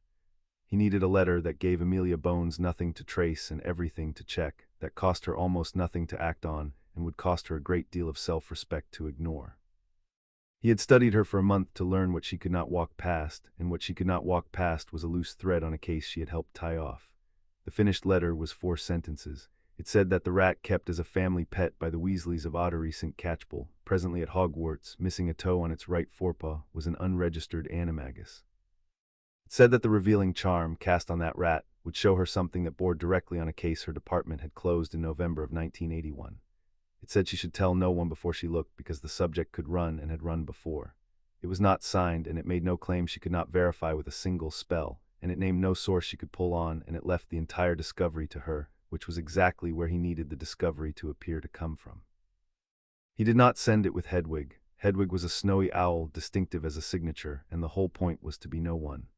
He went up to the owlery on a gray Tuesday when the tower was empty, chose a plain brown school owl with no particular history, tied the letter to its leg with string he had bought in Diagon and touched with no charm, and gave it the address in a voice pitched to nothing. Then he went down to breakfast and sat between Ron and Neville and ate as though it were an ordinary morning, because from the outside it was, and because a man who has just set a fuse and then hovers over it is a man who gets found standing next to the crater. The waiting was the hard part, and he had built the plan to give himself as little of it as possible. He had timed the letter to arrive on a Thursday, because Amelia Bones held her department's review of open matters on Thursday afternoons, and a thread pulled loose on a Thursday got worried at over the weekend instead of buried under a Monday. He had made himself demonstrably ordinary in the days between. He went to lessons. He lost at chess to Ron and won a charms point for Gryffindor and let Hermione correct his essay. He kept his distance from Scabbers without seeming to, which was easy, because no one watches a boy not watch a rat. And he kept the one contingency he could not delegate loaded and ready, because the single failure the whole plan could not survive was the rat getting wind of its exposure and running before an authority laid hands on it. If Pettigrew bolted, Sirius stayed in his cell forever, and the best chance Harry would ever get was gone. So Harry watched quietly for any sign that Scabbers had changed, any restlessness, any new wariness, any night the rat did not come back to Ron's trunk, and he kept in his own trunk, wrapped in a sock, a small warded box he had built with a week of careful reading, the kind of box a first year should not have been able to make, that would hold a struggling animagus for the 20 minutes it might take to fetch a grown wizard. He did not expect to need it. He had learned across 2 lives that the plans you survive are the ones that carry the tool you do not expect to need. On Thursday afternoon he was in the library with Hermione and Ron, ostensibly working, actually watching the enchanted clock over the door and the owls that came and went past the high windows, when a school owl he recognized swept past outward bound with a ministry reply tag on its leg, and he understood that Amelia Bones had written back to someone and that the machine had begun to move. He did not smile. He turned a page. Beside him, Hermione was explaining the correct wrist motion for a levitation charm to Ron, who was not listening, and Harry listened to both of them, the living warmth of the 2 people he was going to spend this life protecting, and thought about a rat 2 floors up that had eaten at their table for a decade and did the last cold sum. It would be tomorrow or the day after. Amelia Bones did not sit on a thread once she had it in her fingers. She would come herself or send someone she trusted, and she would want it quiet, and she would want the rat contained before it knew, and the one thing she did not have that Harry did was a way to be in the right room at the right moment without anyone wondering why. That part he had already solved, and the solution was so simple it was almost unfair. The rat belonged to his best friend. Wherever the rat was examined, Ron would be there because it was Ron's rat, and wherever Ron was, Harry could be, because Harry was Ron's friend and had been at his side since the train, and no one in the castle would think it strange for the 2 of them to arrive together and stand together while the adults did something incomprehensible to a Weasley's pet. He would not have to engineer his presence. He would only have to be, as he had been all term, the loyal friend at Ron Weasley's shoulder, and let the plan he had built carry them both into the room.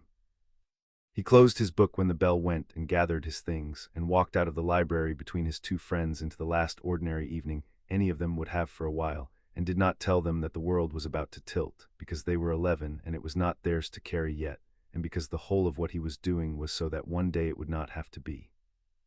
Professor McGonagall found them at breakfast on Friday and said, in the voice she kept for matters that were not to be discussed, that Mr. Weasley was to bring his pet rat to her office at once, and that Mr. Potter, since he seemed unable to be parted from Mr. Weasley, might as well come too. Ron went pale. Am I in trouble? Is Scabbers, is it about the rules on pets because Percy had him first, he's registered, or he was, or, you are not in trouble, McGonagall said, and something in the clipped precision of it told Harry she did not yet know the whole of what she had walked into, only that the head of her old department had arrived at the school before breakfast and asked, very seriously, for a boy and his rat. Bring the animal, now, if you please. They went up through the waking castle, Ron clutching the sleepy rat to his chest and whispering to it that it would be all right, and Harry walked beside him with his hands loose and his mind flat and open, feeling the whole plan arrive at the hinge it had been built toward, and gave no sign of any of it. McGonagall's office was not empty. A tall woman stood by the window in the deep blue of a senior ministry official, monocle catching the morning light, square-jawed still, with the particular stillness of a person who had spent a career being the calmest thing in rooms that were on fire. Amelia Bones. Behind her near the door stood a younger witch in Auror's robes with her wand already in her hand and her weight already balanced, and Harry read the balance and understood that the letter had done its work. They had come ready to catch something that ran. "Mr. Weasley," Amelia Bones said. Her voice was low and even, and it filled the room without rising. "My name is Amelia Bones. I'm sorry to alarm you. I need to see your rat. I'm going to cast a spell on it. It will not hurt the animal if the animal is only an animal." A pause, waited, watching. "Set him on the desk, please, and then step back to me, both of you, away from the door." Ron looked at Harry. Harry gave him the smallest nod, the nod of a friend who did not understand either but who trusted grown-ups in official robes, and Ron, reassured by the nod because he had learned all term to be reassured by Harry, set Scabbers on the wide oak desk and backed away. The rat sat up. Later, Harry would think that it knew in that instant. Some animal wisdom under the fur, some decade-old instinct for the moment the room turned, made the rat go rigid on the desk, whiskers trembling, and turn its small head toward the window and the daylight and freedom. And Amelia Bones, who had been warned by 4 unsigned sentences that the thing could run, did not wait to be sure. She was already moving.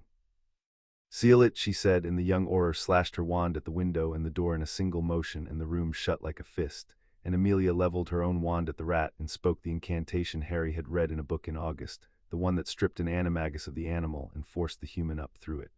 The rat came apart into a man.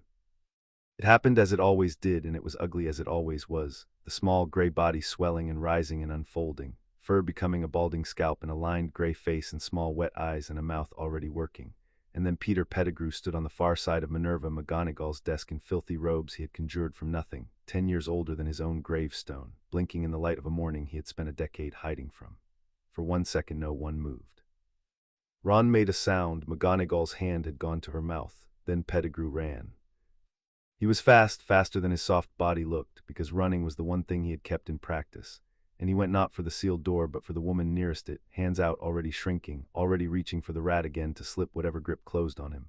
And he was quick, and the young Auror was quicker, and a jet of red light took him across the chest and folded him mid-stride and dropped him to the stone floor, half man and half rat, and then, as the stun caught fully, wholly and only an unconscious man, spilled across the flagstones with one hand outstretched toward a door that had never been going to open. The silence after was enormous. Amelia Bones lowered her wand. She looked at the crumpled figure on the floor for a long moment, and then at the missing toe on the right hand, the finger that a hero's grave in the West Country was supposed to contain.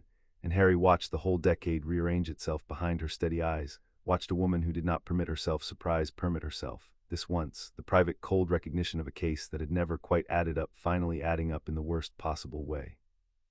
"Peter Pettigrew," she said quietly to no one to the room, to 10 years. "You clever, cowardly little man, you've been dead for a decade."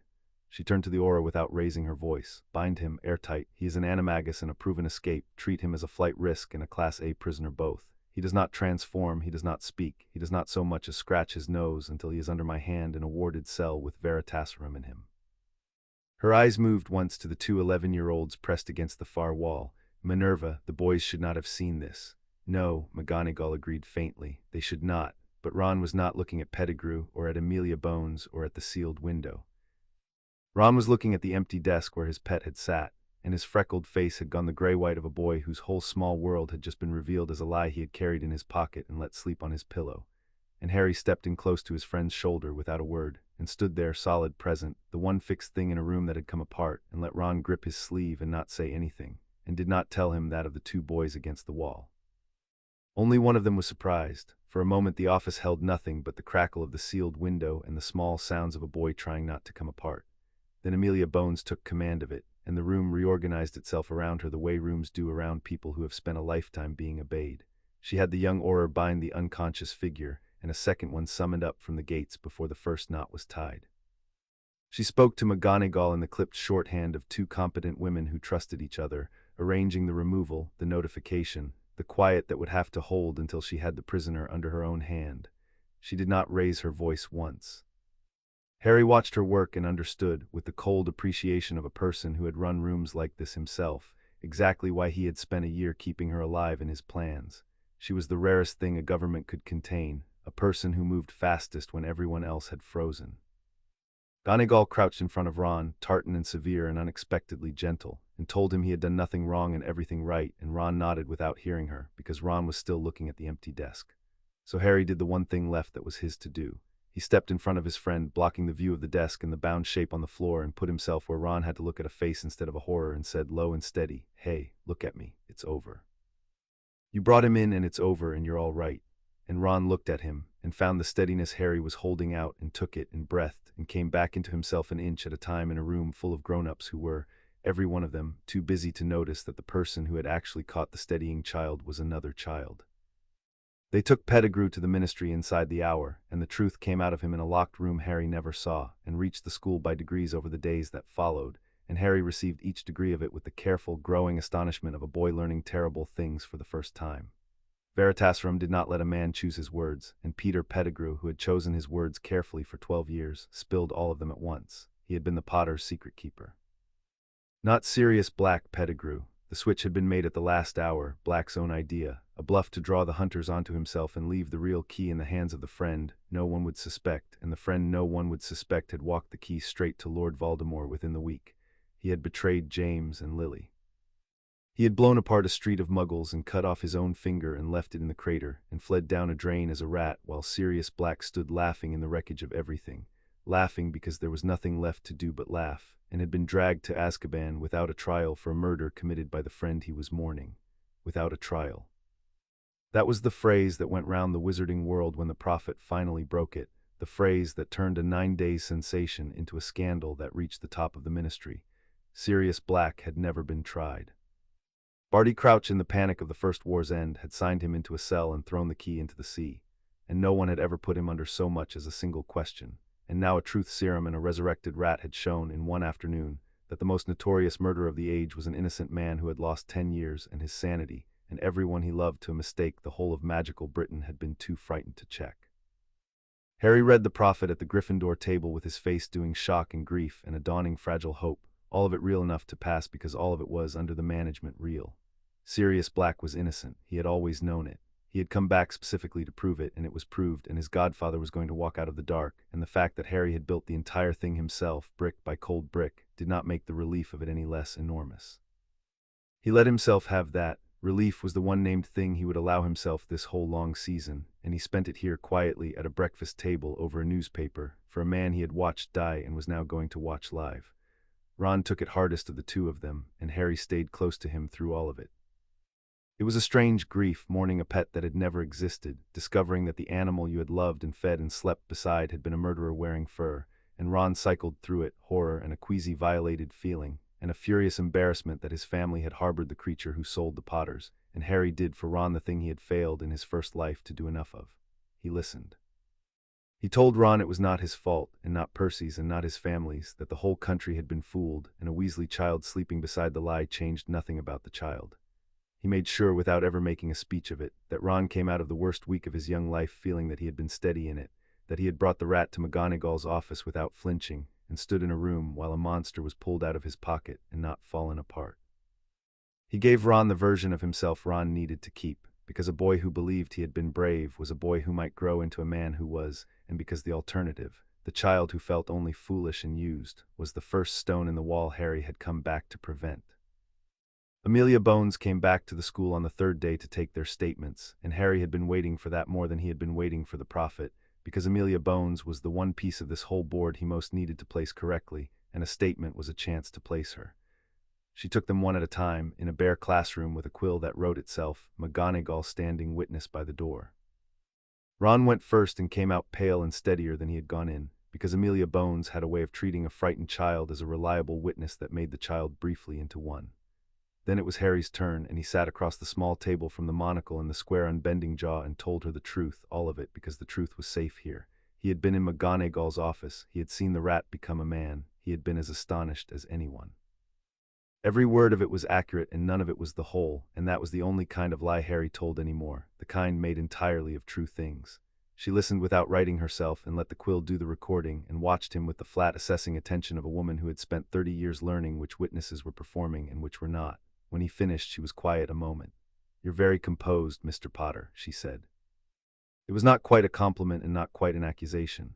Most first-years who watched what you watched are still crying 3 days later. You brought your friend up here, you stood in that room, and you haven't put a foot wrong telling me about it. Ron needed someone to not be scared, Harry said, so I wasn't. He held her gaze because looking away would have been a tell, and she was exactly the sort to read it. I've had practice being calm when things go wrong. The people who raised me weren't the kind you could fall apart in front of. It was true, and it landed as true, and he watched her take it and set it beside the file she was already building on the strange famous boy, and revise it not toward suspicion but toward respect, which was where he needed it. Amelia Bones did not warm to people, she weighed them. He wanted to be weighed correctly and remembered accurately, because there was a year coming, still years off, when this woman would be marked for death in her own home by a hand no one thought to guard against, and the whole of keeping her alive would depend on her trusting a warning when it came, and trust like that was not built in the hour you needed it. It was built now in a bare classroom, one honest exchange at a time. "Whoever sent me that letter," she said, standing, gathering the parchment, "did your godfather the greatest service anyone's done him in 10 years. And they did it without a name and without waiting for thanks and without a single word more than the job required." She looked at him, and there was something in the monocled eye that was not suspicion but was very close to it and had chosen, for now, to be something else. "That's rare, Mr. Potter. People who help usually want to be seen helping.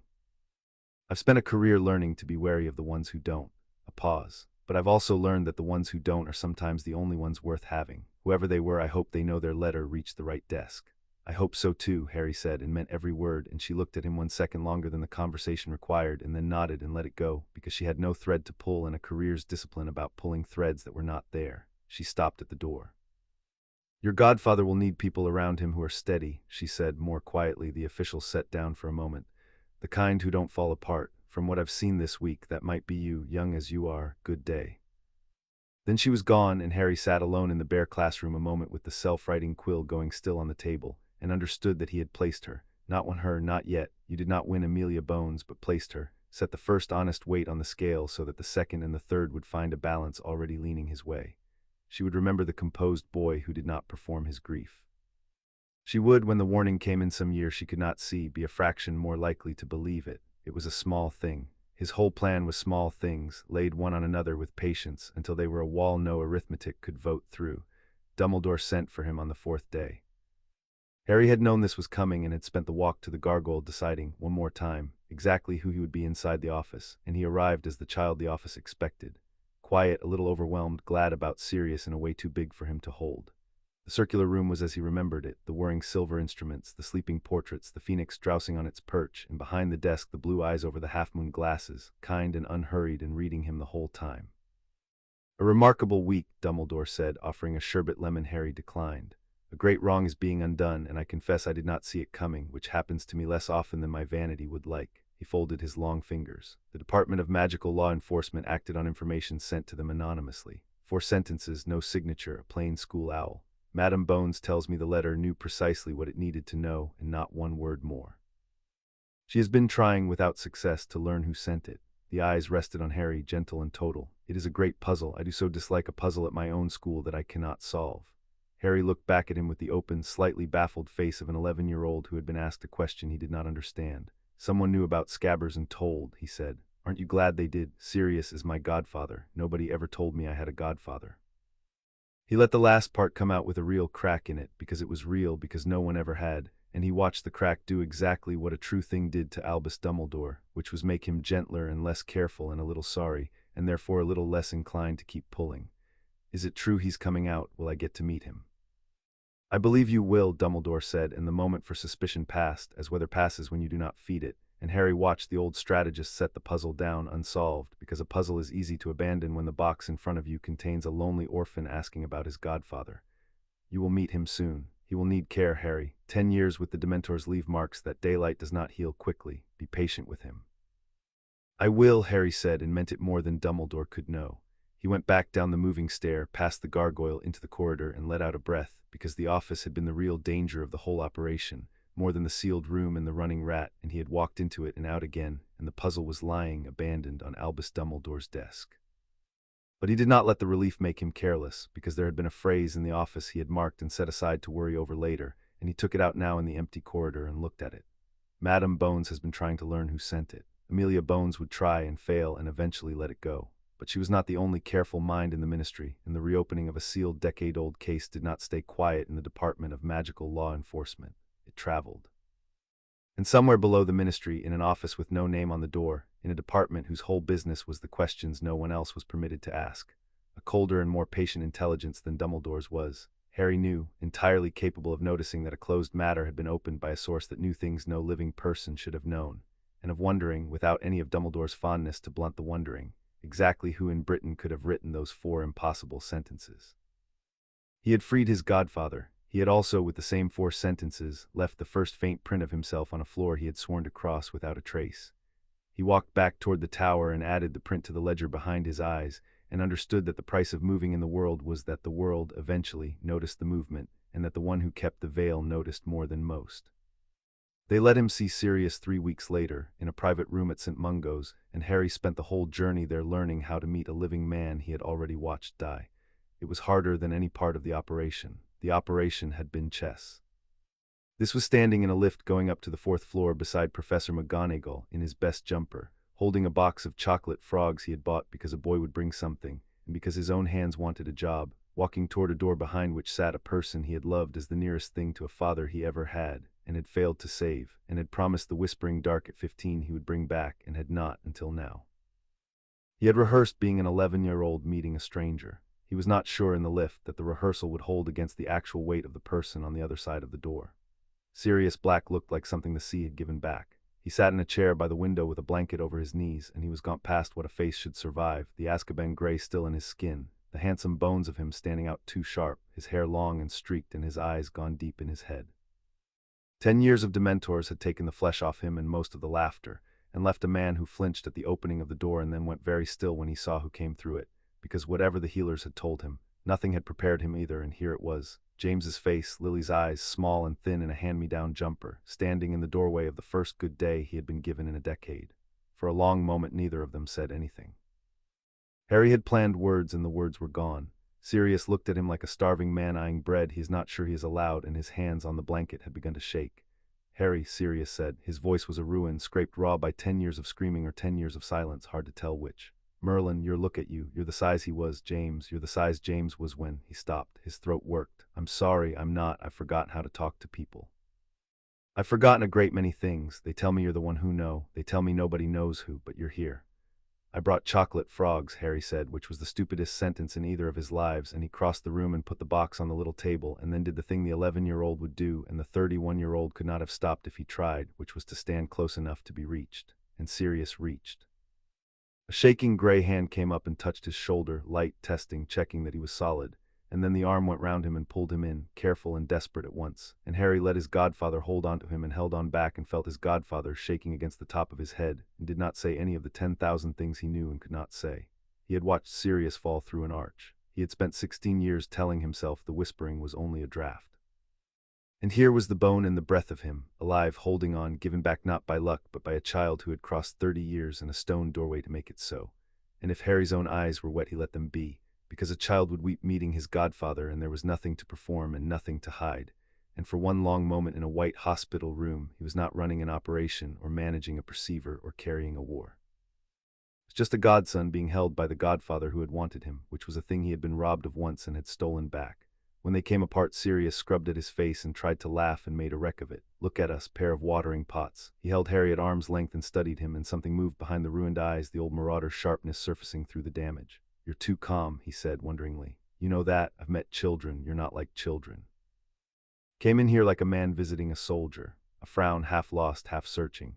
Where did a boy learn to walk into a room like that? Harry felt the ground move, one careful inch under the whole of what he had planned. Sirius was broken and half-starved and a decade behind the world, and he had still in 90 seconds seen the thing that Dumbledore's fondness had let him miss and Snape's hatred had let him miss and the whole castle had let him miss.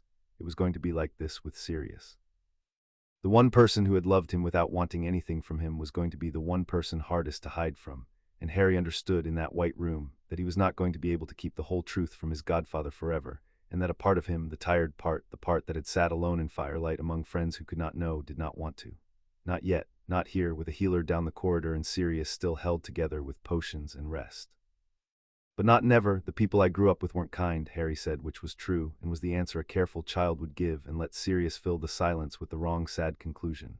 You learn to watch, you learn to be quiet. He met the searching gray eyes and let one true thing show through the cover, a promise dressed as a child's hope. When you're better, he said, when you're really better and we've got somewhere no one can hear, there are things I want to tell you.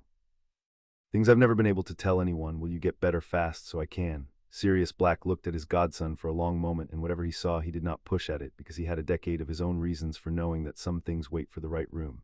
I'll get better fast, he said. I've got a reason to now. He picked up the box of chocolate frogs with a hand that shook less than it had and cracked it open and held one out. Sit down, tell me the safe things first. Tell me about school, tell me you're in Gryffindor and you're driving Minerva spinning and you've got friends who are worth it. His mouth managed, for the first time, something that was nearly the grin from the old photographs. Tell me you've got friends, Harry. I've got friends, Harry said, and sat down beside his godfather in the afternoon light and told him the safe things, and let the hard things wait for the room that was coming, and for 1 whole hour did not think about Croaker or the veil or the 4 sentences that had left the first print of him on a watched floor. There would be time for all of it. He had bought himself time, more of it than he had ever had, and he had just spent the first real hour of it exactly where he wanted to, which was in a chair beside a living man he had crossed 2 lifetimes to pull out of the dark. The shape of his life had changed in a single week, and he made himself sit with the size of that before he let himself move on from it. There would be a home now, or the promise of one. Sirius had said it low against the top of his head before they parted, that when he was well there would be a house, and a room in it that was Harry's, and no more cupboards ever. It would not be simple. Dumbledore would want him kept at Privet Drive for the summers, for the old blood protection that Lily had died to lay there, and would say so gently and mean it as care, and Harry knew the wards were real and knew, too, that he was quietly unmaking the very enemy they were built to keep out, so that their value was draining by the month in a way only he could see. He did not force the argument. He let the grown-ups arrange the custody between them and did not tip his hand about how little the wards would matter by the time it counted. Whatever they decided, the essential thing was already true and could not be undone. He had an adult in the world now who was his, who had loved his father and would love him, who owed him nothing and would give him everything, and who had already, in one gaunt searching look across a hospital room, come closer to the truth of him than anyone living. That changed the whole board. He had come back alone. He was, as of this week, no longer entirely so. Outside, far to the south and far below the streets, in a department that answered to no election and forgot nothing, a file that had been closed for 10 years lay open on a desk under a hand that Harry had not yet met, and the hand turned a page and stopped and went very still over 4 unsigned sentences that should not have been possible to write. But that was tomorrow's problem, and Harry had learned at last to let tomorrow's problems wait until they were tomorrow's. Today his godfather was alive. He ate a chocolate frog and stayed in the chair until the light went gold and did not leave until they made him. Chapter 4 and Chapter 5. The quiet demolition. He told Sirius the truth at Christmas, in a warded room, with the snow coming down outside the window and no one in the world close enough to hear. Sirius had taken a house by then, a narrow stone place on the Devon coast that had belonged to some cousin of the Blacks and had stood empty for decades. And he had wrapped it in every ward he could remember, and a few Remus had helped him relearn, and he had asked for Harry over the holidays, and Dumbledore, weighing the blood wards against a decade of stolen years, had let Harry go for a week on the condition that he be back for the second half of term. So there was a fire in a bare front room with a sofa that smelled of salt, and Sirius across from him with color coming back into his face at last, and the whole of it private, and Harry had decided on the train down that this was the room. He had gone back and forth on it for 2 months. The argument against was everything his caution had taught him, that every person who knew was a crack, that Sirius was impulsive and damaged and might act on the knowledge in some way Harry could not control, that the single most dangerous fact in the world got less safe with every mind that held it. The argument for was quieter and in the end heavier. He could not run a war alone as a child for years. He needed an adult who could travel, who could hold a wand that raised no trace, who could walk into Gringotts and the ministry and the world as a free man of standing. And more than that, under the tactics, was the thing he had stopped pretending not to feel. He was tired of being the only person alive who knew what he was. He had sat in firelight among friends who could not know, and been held by a godfather who did not know, and carried the whole of 2 lives alone, and there was a limit, he had discovered, even for him. So he put down his tea and looked at Sirius and stopped performing. "I need to tell you something," Harry said, and his voice came out level and adult and entirely wrong for an 11-year-old, and he let it because the performance was over. "And I need you to let me finish before you decide I've lost my mind. Can you do that?" Sirius went still. Whatever he had expected from a Christmas evening, it was not this, and the marauder in him, the part that had survived Azkaban by staying sharp, came up behind his eyes. "You've been doing that all term," he said slowly. "That voice, I noticed it in the hospital. You put it away when people are watching. You're not putting it away now." "No," Harry said, "I'm not. Listen." And he told him. He told it plainly, without drama, because drama would have made it sound like a story, and this was not a story. He told him that he was not 11, or not only 11, that he had lived a whole life already, 31 years of it, and that most of those years had been war. He told him about the first war ending and the second one coming, about Voldemort's return and the long grinding fight and the winning of it. He told him about the peace after, and how a country that had been afraid for 20 years did not know how to stop, and how it had looked at the one who had saved it and decided he was too large to be allowed to live free. He told him about a law written in a careful hand, and a panel of familiar faces, and a stone arch in a room under London. He watched his godfather's face the whole time, and when he got to the arch he watched something in Sirius break and reform, because Sirius knew that arch. Sirius had a cousin who, Bellatrix, Sirius said hoarsely. "The veil, you're talking about the veil in the death chamber. Harry, that thing killed. It's death. It's a door to nothing. It's a door to nothing for everyone else," Harry said. "It wasn't for me. I don't fully understand why. I have theories and none of them matter tonight. What matters is that it didn't kill me. It sent me back. I woke up on the floor of the shack on the rock the night Hagrid came, 11 years old, with every hour of it still in my head. I have been 11 for 4 months, and I have been 31 the whole time underneath, and I came back to stop all of it before it happens. The war, the second war, the betrayal, the arch. I came back to take the whole thing apart while the pieces are still small enough to lift." He held Sirius's stricken gray eyes. "Freeing you was the third thing I did. You died the first time, Sirius, through that same arch. Bellatrix put you through it when I was 15, and I have spent 16 years hearing you laugh on the other side of it. This time I got you out first. That's why a rat that everyone thought was dead ended up on Amelia Bones's desk. It was me. All of it was me." The fire cracked. The snow came down. Sirius Black sat with his ruined hands open on his knees and looked at his godson, and Harry let him look and did not fill the silence, because this was the moment the whole gamble turned on, and there was nothing he could say that would make it turn one way or the other. Sirius would believe him or he would not. You could not argue a person into it. You could only be true and wait. "Prove it," Sirius said at last, not angry, not frightened. Just the old aura-trained mind reaching for the one thing it could hold. "You'd know things, if it's real. You'd know things you couldn't know. Peter's animagus form has a missing toe because he cut off his own finger to fake his death, and I told Amelia to check the toe, and no one told me about the finger, because in this life no one had told me anything yet." Harry did not blink. "Your brother Regulus turned on Voldemort at the end and died stealing something from him, and everyone thinks he was just another dead Death Eater, and he wasn't. He was braver than the whole rest of your family put together, and no one will ever know unless I tell them. Remus's boggart is the moon. You have a flying motorbike you lent to Hagrid the night my parents died and never got back. And when I was 15 and you were about to go through that arch, the last thing you ever said to me was, 'Nice one, James.' You called me by my father's name because I looked so much like him, right at the end." His voice did not shake. He had decided it would not. "I know things I couldn't know, Sirius. I've got 30 years of them. Ask me anything." Sirius did not ask him anything. Sirius put his face in his ruined hands, in the salt-smelling room with the snow at the window, and his shoulders shook, and Harry crossed the space between them and sat beside his godfather and put an arm around him as far as it would go. An 11-year-old comforting a broken man about a death that had not happened and now never would, and when Sirius finally lifted his head his eyes were streaming and something in them had changed for good. "You came back," Sirius said. "You died and you came back, and the third thing you did, before you saved yourself, before anything, you got me out of that cell." He gripped Harry's thin shoulder hard enough to bruise. All right, pup, I believe you. God help me, I believe you, and I'm never letting you carry it alone again. Tell me what we're doing. Tell me all of it. What do you need?" And Harry, for the first time in 2 lifetimes, told someone what he needed and was not alone in the telling. They talked until the fire burned down and Sirius built it up, and they talked until that one burned down too. And by the end of the night, Harry had an ally who understood the whole board, and a campaign that no longer lived entirely inside one child's skull. "Start with why he doesn't stay dead," Harry said, "because everything else follows from it. You killed Voldemort's body once already, the whole country did, the night he came for me, and he came back. You have to have wondered how."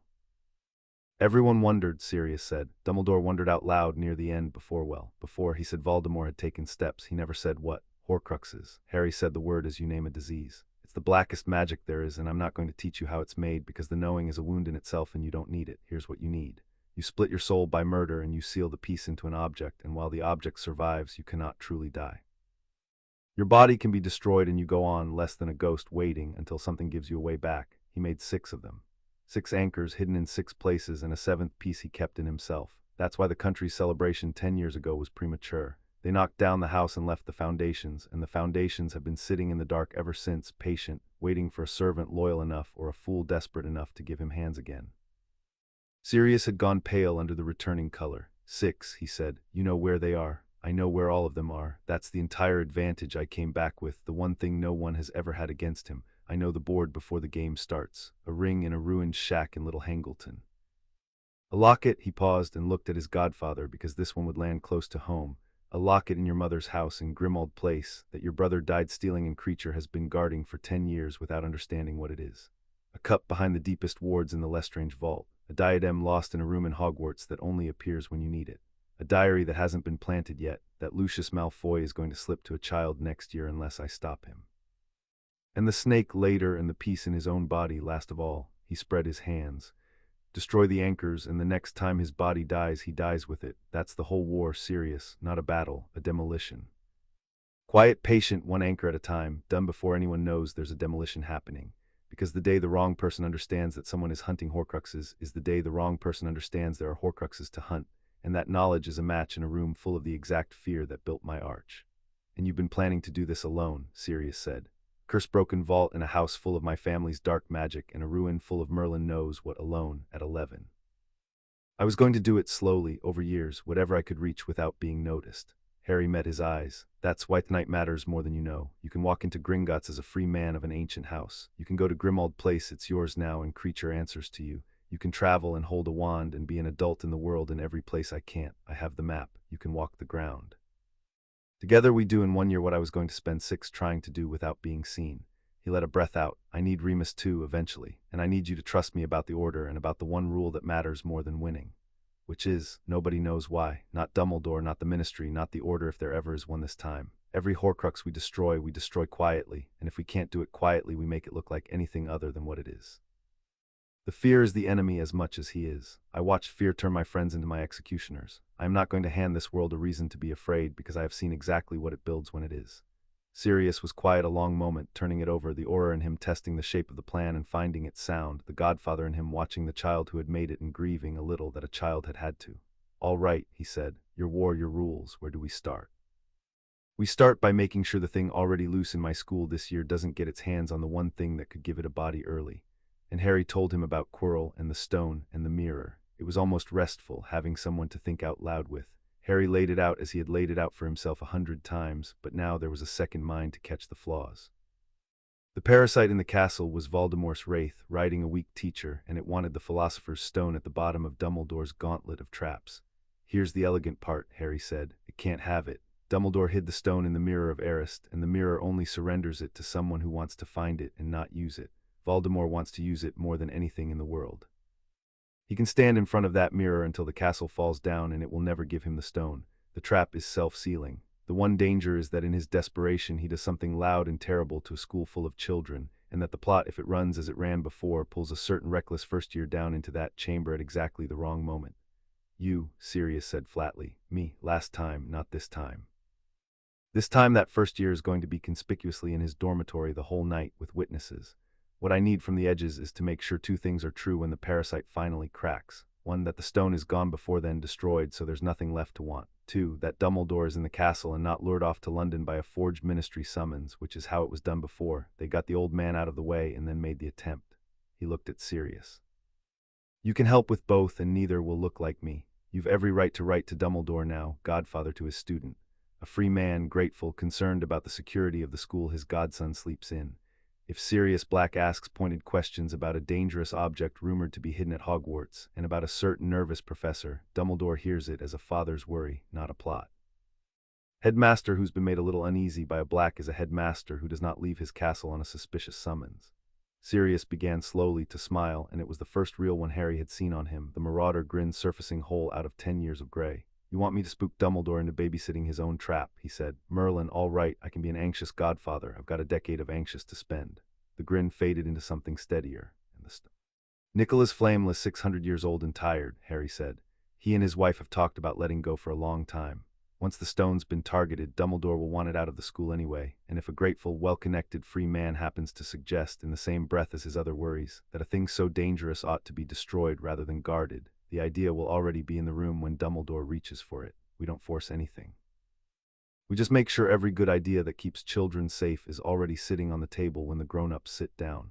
You're frightening, you know that, Sirius said without heat, almost with pride. You're 11 and you're frightening. I'm 31, Harry said, and I'm tired, and I would like very much for this to be the last war I have to plan. Help me make it the last one.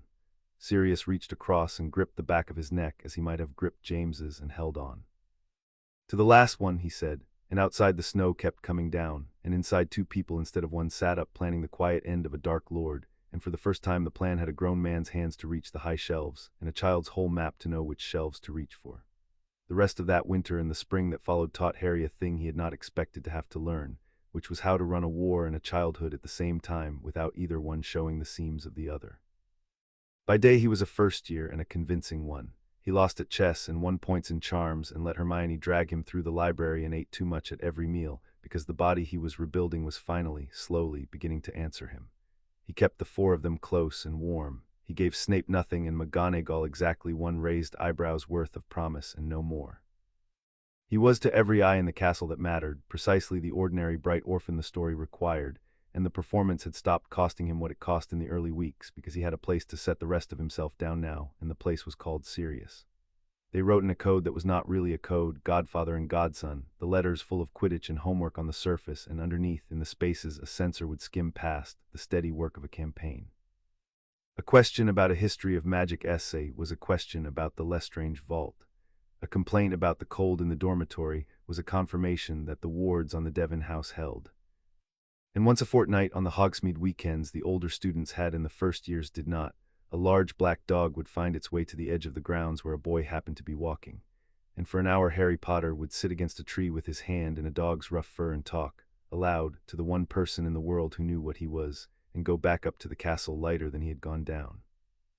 The scar stayed quiet through all of it, and Harry kept it that way on purpose, giving the starving thing behind it nothing to feed on, no fear and no anger and no crack, so that the parasite riding a stammering teacher 3 corridors away never once turned its attention toward the one first year in the school who could have ended it in an afternoon. That was the whole discipline of the season, to sit 10 yards from the thing that had murdered his parents and to give it, day after day, the flat blank surface of a boy who did not matter, while underneath he and a dog by a lakeside took its future apart piece by piece. He did not go near the 3rd-floor corridor once. Other children dared each other to. He let them and steered his own friends gently away from the daring, and watched the whole elaborate machine of dog and trapdoor and mirror sit there gathering the attention of everyone who mattered. A beautifully baited hook aimed at a fish Harry had already decided to catch by a different water entirely. When the letters between a boy and his godfather turned, that spring, to the exact shape of how the parasite would fail, they turned to it the way 2 careful men turn to a job they have already finished in their heads and are only waiting for the world to catch up to. By May the world had almost caught up, and Harry, sitting in the sun on the last easy afternoon of his first year, felt the whole long-laid plan gather itself for the first of its endings. The parasite in the castle cracked in the last week of May, and it cracked into an empty net. Harry watched it from a distance he had built with care. Sirius had written to Dumbledore twice that spring, godfather to headmaster, warm and grateful and pointed, worried aloud about a rumor that something dangerous was kept at the school, and about the professor his godson said stammered and sweated and smelled faintly of something spoiled. Dumbledore had answered kindly and stayed home. And when Quirinus Quirrell, driven past his last thread by a master who could not be told no, finally went down into the gauntlet on a June night to stand before a mirror that would never give him what he wanted, the headmaster was not in London chasing a forged summons. He was 3 floors up, awake and fast. They found Quirrell at dawn, or what was left of him, a burned-out husk on the floor of the last chamber, dead of the thing that had ridden him. The stone was already gone. Flamel had agreed in the end that 600 years was enough, and it had been unmade a fortnight before, so there had been nothing at the bottom of the trap but a mirror and a desperate man and the cold thing that had used him up. And in the grey hour after, a shapeless dark nothing tore itself loose from the husk and fled out through the castle's wards toward the east, weak, screaming without a mouth, robbed of its prize and its body and its patient decades' work, and no one saw it go but a boy standing at a tower window who had made certain that whole night to be seen in his dormitory by 4 separate witnesses. Harry watched the wraith streak away toward Albania and felt the shape of the war change. It would drift there for years in his first life until a rat came to find it. There was no rat coming now. Peter Pettigrew was in a cell in the deepest level of the ministry, and the diary was still in Lucius Malfoy's drawing room, and every road the thing had ever taken back to a body was, one by one, being closed. Let it scream in the Albanian dark. He knew where it would sit and wait, and he was coming for its anchors, and when they were gone it could scream forever and never find a way home. He needed a way to destroy those anchors, and he went and got one 3 days after term ended, in the summer's first week, with his godfather at his side and a rooster in a sack. The Chamber of Secrets opened to him as it always would, because the blood of Slytherin was not the only key and Parseltongue was the true one, and Harry stood in the flooded dark of Myrtle's bathroom and hissed at a tap carved with a snake, and watched the sinks fold back off a pipe wide enough to swallow a man.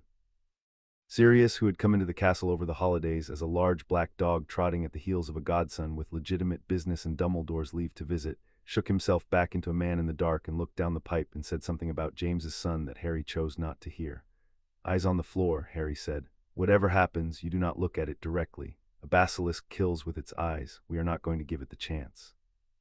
He hefted the sack, and inside it the rooster stirred and grumbled. "And this is going to make certain we don't have to." They went down. The tunnel of bones, the shed skin, the round door with its carved serpents that hissed open at a word. And beyond it the long green chamber under the lake, the pillars carved with stone snakes, the towering face of Slytherin at the far end and coiled at the foot of it, vast and patient and old past reckoning, a shadow that shifted and began at the sound of an heir's voice to wake. Harry did not make a speech to it. He had learned across 2 lives that you did not monologue at the thing that could kill you, you killed it. He appended the sack, and the rooster tumbled out onto the wet stone, affronted and cold and entirely itself, and Harry hissed the old command that would call the serpent up to feed, and as the great body uncoiled and rose, blind for one instant in the gloom, the rooster found its feet and shook out its feathers and threw back its head and crowed. The sound went through the chamber like a blade. The basilisk convulsed. Whatever 1,000 years had made it, it was still a serpent, and the crow of a rooster is death to its kind, older and surer than any sword, and the vast body seized and thrashed and brought down a pillar and then slower went still, the great coils slackening against the stone, the terrible eyes filming over, dead of a farmyard sound it had been bred a millennium to fear. Sirius stared at the mountain of dead serpent with his wand still up and his mouth open. "You killed a basilisk," he said, "with a chicken." "Riddle killed all the school's roosters when he opened this place," Harry said, already moving, already crouching by the enormous head with his sleeve over his hand, precisely so no one could do that. "I've spent 30 years remembering the things he took the trouble to prevent. They tend to be the things that work." Drew his wand, and with a care that owed nothing to squeamishness and everything to the venom, worked 2 of the great curved fangs loose from the dead jaw and wrapped them separately in cloth. Basilisk venom, one of only 2 things in the world that destroys a Horcrux past repair. The other is fiendfire, and fiendfire kills the caster as often as the target. This is safer, and there's enough poison in this one corpse to end every anchor he ever made and have some left over. He looked up at Sirius. "Just walked into the future and took its best weapon out of its hand. Now we go and use it." They went to Little Hangleton the next night. The gaunt shack was a ruin swallowed in weeds, and it was wrapped in curses as a corpse is wrapped in flies, and Harry stopped Sirius at the tree line and walked him through every one of them before they touched a stone, because he had watched what the ring's guardian curse did to the greatest wizard of the age. "Dumbledore put that ring on," he said quietly in the dark.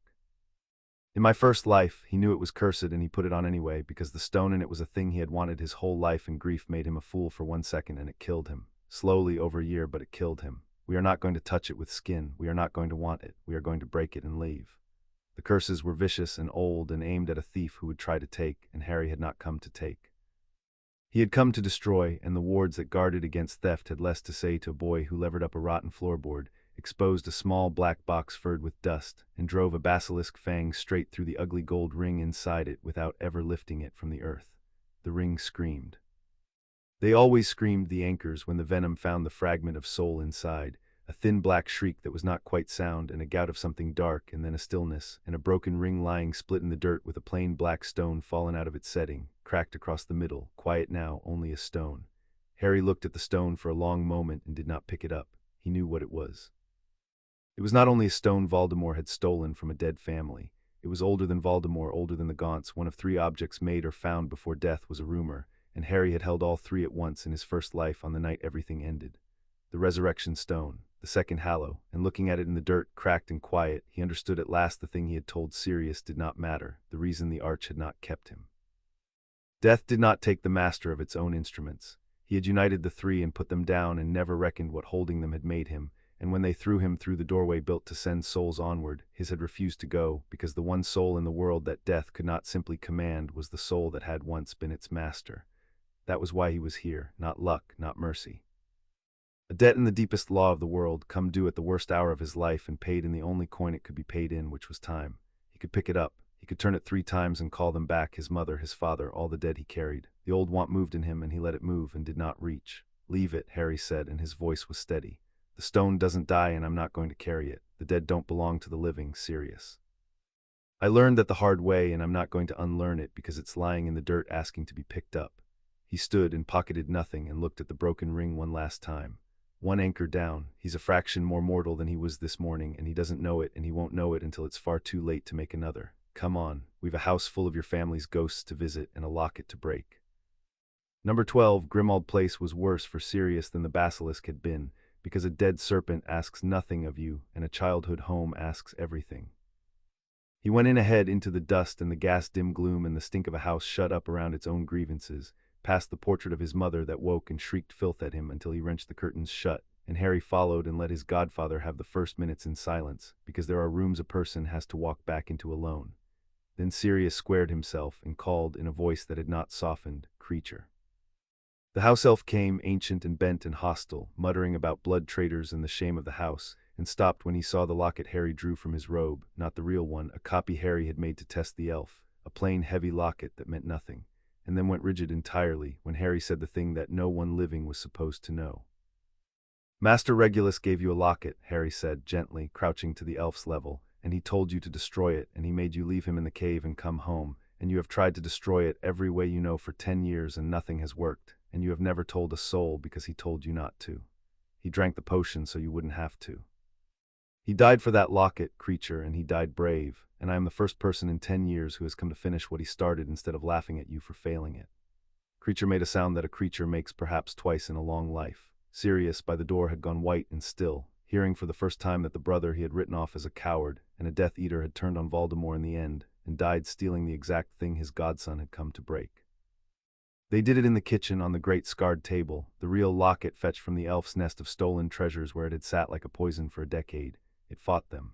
When the fang went in, it did not merely scream, it opened the way that particular anchor opened, and threw up its defense, images and voices, a cold pressure that reached for the softest place in whoever held the blade and pressed.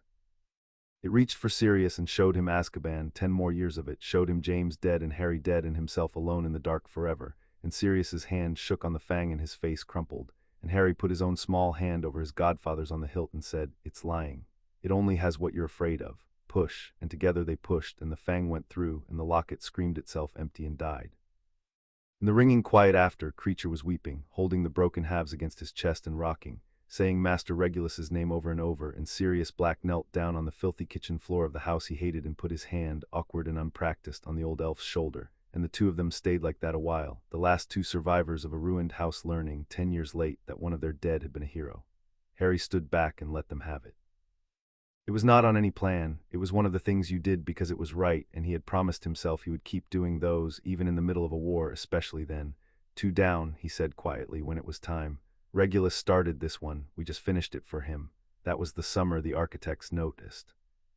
Harry had known the print he left on Amelia Bones's desk would travel, and it had, and the news of how far came, as he had half hoped and half dreaded, through the very alliance he had built to survive it. Sirius, moving in the world now as a free and grateful man, kept up an honest correspondence with Amelia Bones, and it was Amelia who mentioned, in passing, thinking it a curiosity and not a warning, that the Department of Mysteries had pulled the Pettigrew file. That an unspeakable had come up from the unnamed levels to ask, quietly and persistently, who had sent the 4 sentences that cracked a sealed case, and had not been satisfied with anyone's shrug. That the unspeakable's name, insofar as those creatures had names above ground, was Croaker. Harry read the letter twice and then went out and walked the cold beach below the Devon house alone for an hour, and let himself, for the length of that hour, feel the fear. He had earned the right to feel it. Saul Croaker was the one name on his whole map that frightened him, because Croaker was not a dark lord, and not a corrupt minister, and not a friend who would curdle. Croaker was the patient intelligence that had kept the death chamber for 40 years, that had studied the arch and the things that fell through it, that had, in the life Harry had lived, been the quiet architect behind the fear that made a hero into a threat, the hand that had whispered into the ministry's ear across 2 wars that certain powers were too dangerous to leave alive. Croaker did not act from malice. He acted from a cold curiosity about death and power that had never once been checked by anyone, and now that curiosity had caught the scent of something impossible, a source that knew what no living person should know. If Croaker ever followed that scent to its end, to a child who had come backward through his own veil, he would not condemn Harry. He would open him patiently on a table to learn how the doorway had failed, and there would be no arithmetic and no trial and no shouting friend in the gallery, only a locked white room and an interested man with all the time in the world. Harry let the fear have its hour on the cold beach. Then he put it down and did with it what he always did, which was turn it into work. Croaker was hunting a ghost. That was the weakness in the whole of it, the thing Harry could use. The unspeakable was looking for someone who knew the future, and it would not occur to even that cold mind for a long time that the someone was 11 years old and sitting 100 miles away eating toast. So Harry did not try to erase the print. You could not erase a print. The attempt to erase it was itself a print. Instead, he gave Croaker a shape to find, a false one, the exact shape the unspeakable's own assumptions wanted to see. Through Sirius, through the honest correspondence with Amelia, through a rumor dropped here and a document left findable there, Harry built over the summer the ghost of a plausible adult, a disillusioned former insider, someone old enough to have known the secrets of the First War, sympathetic, careful, moving alone, wishing only to right old wrongs and stay unseen. It was unfalsifiable because it did not exist. It led everywhere and nowhere. And it was exactly credible enough that a patient investigator, presented with it, would spend months running it down before admitting it was smoke. He fed the ghost one true-seeming thing to make it live, a whisper, rooted through 3 hands so it could never come back to his, that the anonymous informant had once been in the Order of the Phoenix. It was the perfect bait because it was almost plausible, and because it pointed Croaker's hunt straight into a thicket of dead and scattered old soldiers who would take a year to eliminate, and because not one of them was a boy. By August, the Department of Mysteries was, Harry judged, chasing a man who had never been born down corridors that led nowhere, and Croaker's cold attention had turned for now away from the truth and toward a fiction of Harry's own design. It would not hold forever. Nothing held forever against a mind like that, but it would hold long enough, and Harry had learned the whole art of his second life in that single move. You did not beat the thing that was smarter than you by being smarter. You beat it by knowing what it expected and handing it exactly that, wrapped around nothing at all. 2 anchors were broken. A basilisk was dead before it could ever wake. A wraith screamed in the Albanian dark with every road home closing. His godfather was alive and knew the truth and stood at his shoulder. And the one enemy who might have unraveled everything was, as the summer ended, patiently unraveling a lie.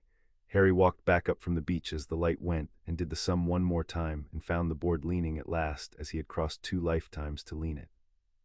Chapter 5 and Chapter 6. Converging, the diary tried to reach Ginny Weasley in a crowded bookshop on the last Saturday of August, and Harry took it out of the world before it ever touched her hand.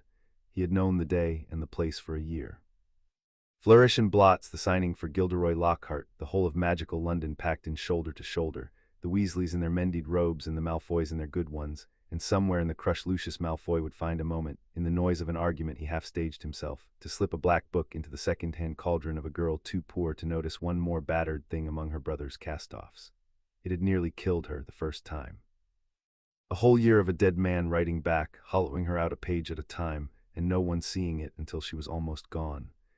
Harry had decided a year ago that Ginny Weasley was never going to spend a single hour inside that book, and he had built the morning to make sure of it. He stayed close to the Weasleys the whole time, which was easy, because he was one of them now in every way that mattered.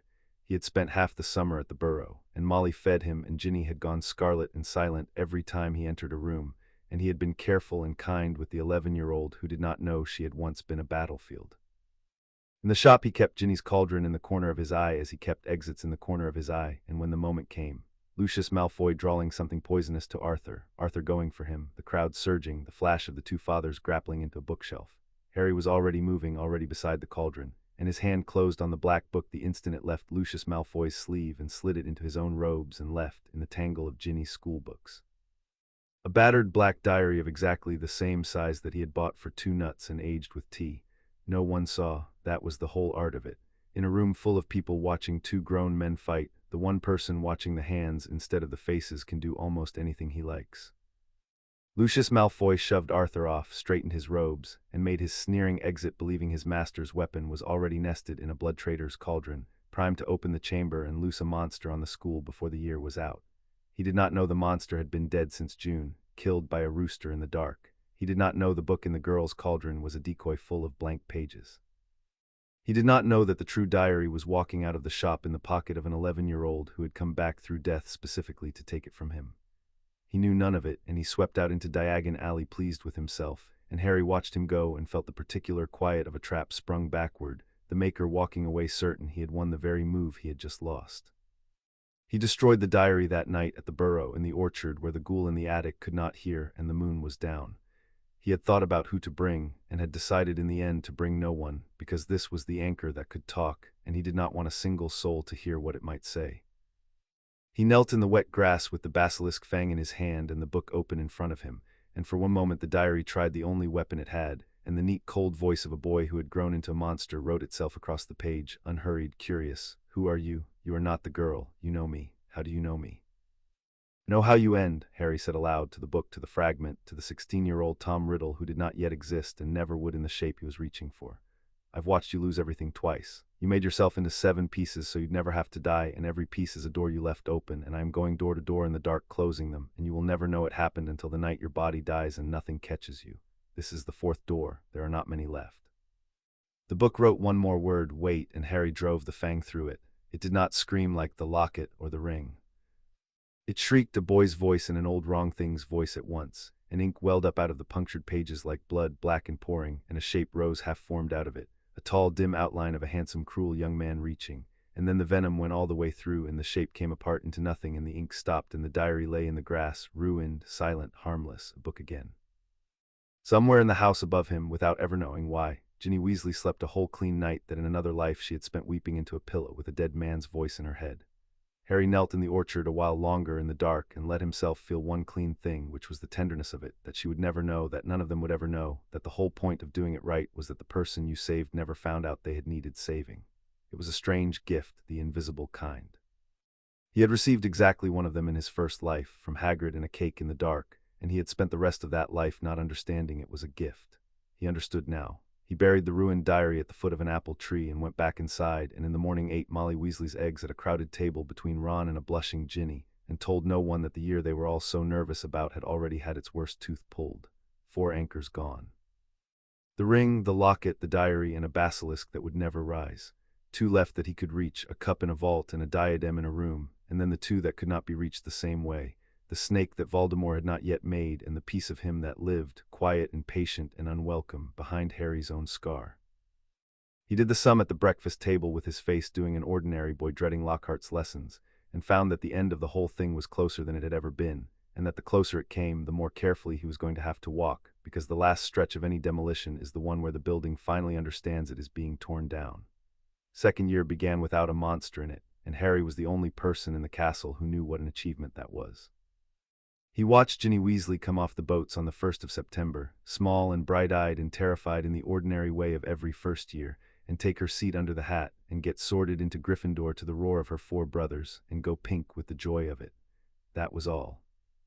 That was the whole of what happened to Ginny Weasley this year. She was sorted, and she made friends, and she was homesick for a week and then wasn't, and she discovered she was funny once she stopped being frightened, and she was, in every way that a child should be, unremarkable. No dead man wrote back to her in a diary through the long dark of a first winter. No voice hollowed her out a page at a time while no one saw. No one found her small and cold at the bottom of a stone chamber with the last of her life being drained into a boy who had grown into a monster. She sat at the Gryffindor table and stole chips off Ron's plate and rolled her eyes at Percy, and never knew and would never know that a boy 3 seats down had crossed death itself to buy her this exact ordinary year. It was the best work Harry had ever done, and no one would ever give him a medal for it, and that was precisely the point. The invisible rescues were the only ones that were truly clean. The castle that year was quiet in a way it had not been in his first life, because the thing that had terrorized it was already dead in a flooded chamber under the school, its fangs pulled and its venom bottled in a box that a large black dog guarded in Devon. Nobody was petrified. No warnings appeared on the walls in blood. The Chamber of Secrets stayed the schoolyard legend it had always been, and Harry let it, and never so much as glanced at the 2nd-floor bathroom, where a sad ghost haunted a broken sink over a pipe that would never open again on his watch. There was, instead, Gilderoy Lockhart, who was the year's only genuine menace, and menaced no one but the truth. Harry sat through Lockhart's defense lessons with the flat patience of a person who had fought the real thing, and knew exactly how little the golden fraud at the front of the room had ever done of what he claimed. He did not expose him. Exposing Lockhart served nothing and drew exactly the kind of attention Harry spent his life avoiding, and a useless defense teacher was a problem Harry could solve for his friends privately, which he did, by teaching Ron and Hermione and Neville the actual spells in the actual way in an empty classroom on Thursday evenings, and letting Lockhart take the credit and the salary and the wall of his own smiling portraits. Hermione, who had begun the year half in love with Lockhart's book jackets, worked out inside a month that he was hollow, and was so affronted by it that Harry had to hide a smile behind his hand. Ron had known Lockhart was a fraud on sight and was insufferable about being right, and Harry let him be, because letting Ron be right about things was cheap and it fed the part of Ron that had starved in another life on always being wrong beside a legend. The four of them were a unit now, worn comfortable. Harry had spent the first year building it deliberately, brick by careful brick, and the second year it simply held as a thing holds once it is properly made. He kept doing the small work that kept it whole, crediting Ron, defending Hermione, drawing Neville into the middle of every circle, never once letting any of the three feel like the one who did not count. It had become almost habit, it had not become thoughtless. He knew too well what grew in the gaps to ever stop watching the gaps. But holding a thing together and hiding from it are different acts, and Harry had built the second year on both, and by October he could feel the strain of the second one beginning to tell. Because the closer his friends grew, the more of himself he had to keep behind the wall, and Hermione Granger was not a person who could sit for long beside a locked door without eventually, inevitably, beginning to wonder what it was for. He had known this was coming. He had known it since the corridor of his first year, since the hat's warning, since he decided to let them close enough to matter. He had simply not known which small thing would be the one that finally made her look at the door and see that it was a door. It turned out to be a bookshop and a cauldron and a boy who had been watching the wrong girl's belongings a beat too closely, and it came, as these things do, in October. Hermione worked it out in October, or worked out that there was something to work out, which from Hermione was the same thing given time. She caught him after charms, hung back until the corridor emptied, and stood in front of him with her arms full of books and her chin at the angle he had learned to read as a decision already made. "You knew," she said, "in the bookshop. You knew Malfoy's father was going to do something. You were watching Ginny's cauldron the whole time. I saw you. And you knew about the third-floor corridor last year before Hagrid said anything, and you're never surprised, Harry. You're never surprised by anything, and people are supposed to be surprised. It's how they work." Her voice was not accusing. It was frightened and trying not to be, which was worse. "I've been keeping a list. I didn't want to. I like you. But the list is long now, and I can't make it be nothing anymore."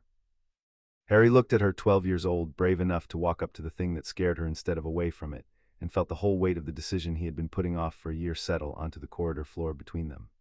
This was the moment the plan had never told him how to solve, because it was not a tactical problem. Tactically, the answer was clear and cold: deflect, reassure, feed her a plausible, ordinary explanation, keep her at the arm's length that safety required. He was very good at that answer. He had been giving versions of it to her for a year, and every time he gave it, he put one more brick in a wall between himself and the only person alive whose mind could keep pace with his. And he had started to understand that a war won entirely behind that wall was a war that left him exactly where he had started, alone in a room full of people who could not know him, which was the loneliness that had nearly hollowed him out before the arch ever did. The hat had told him, let some of them close enough to matter, even the ones you cannot trust, especially those.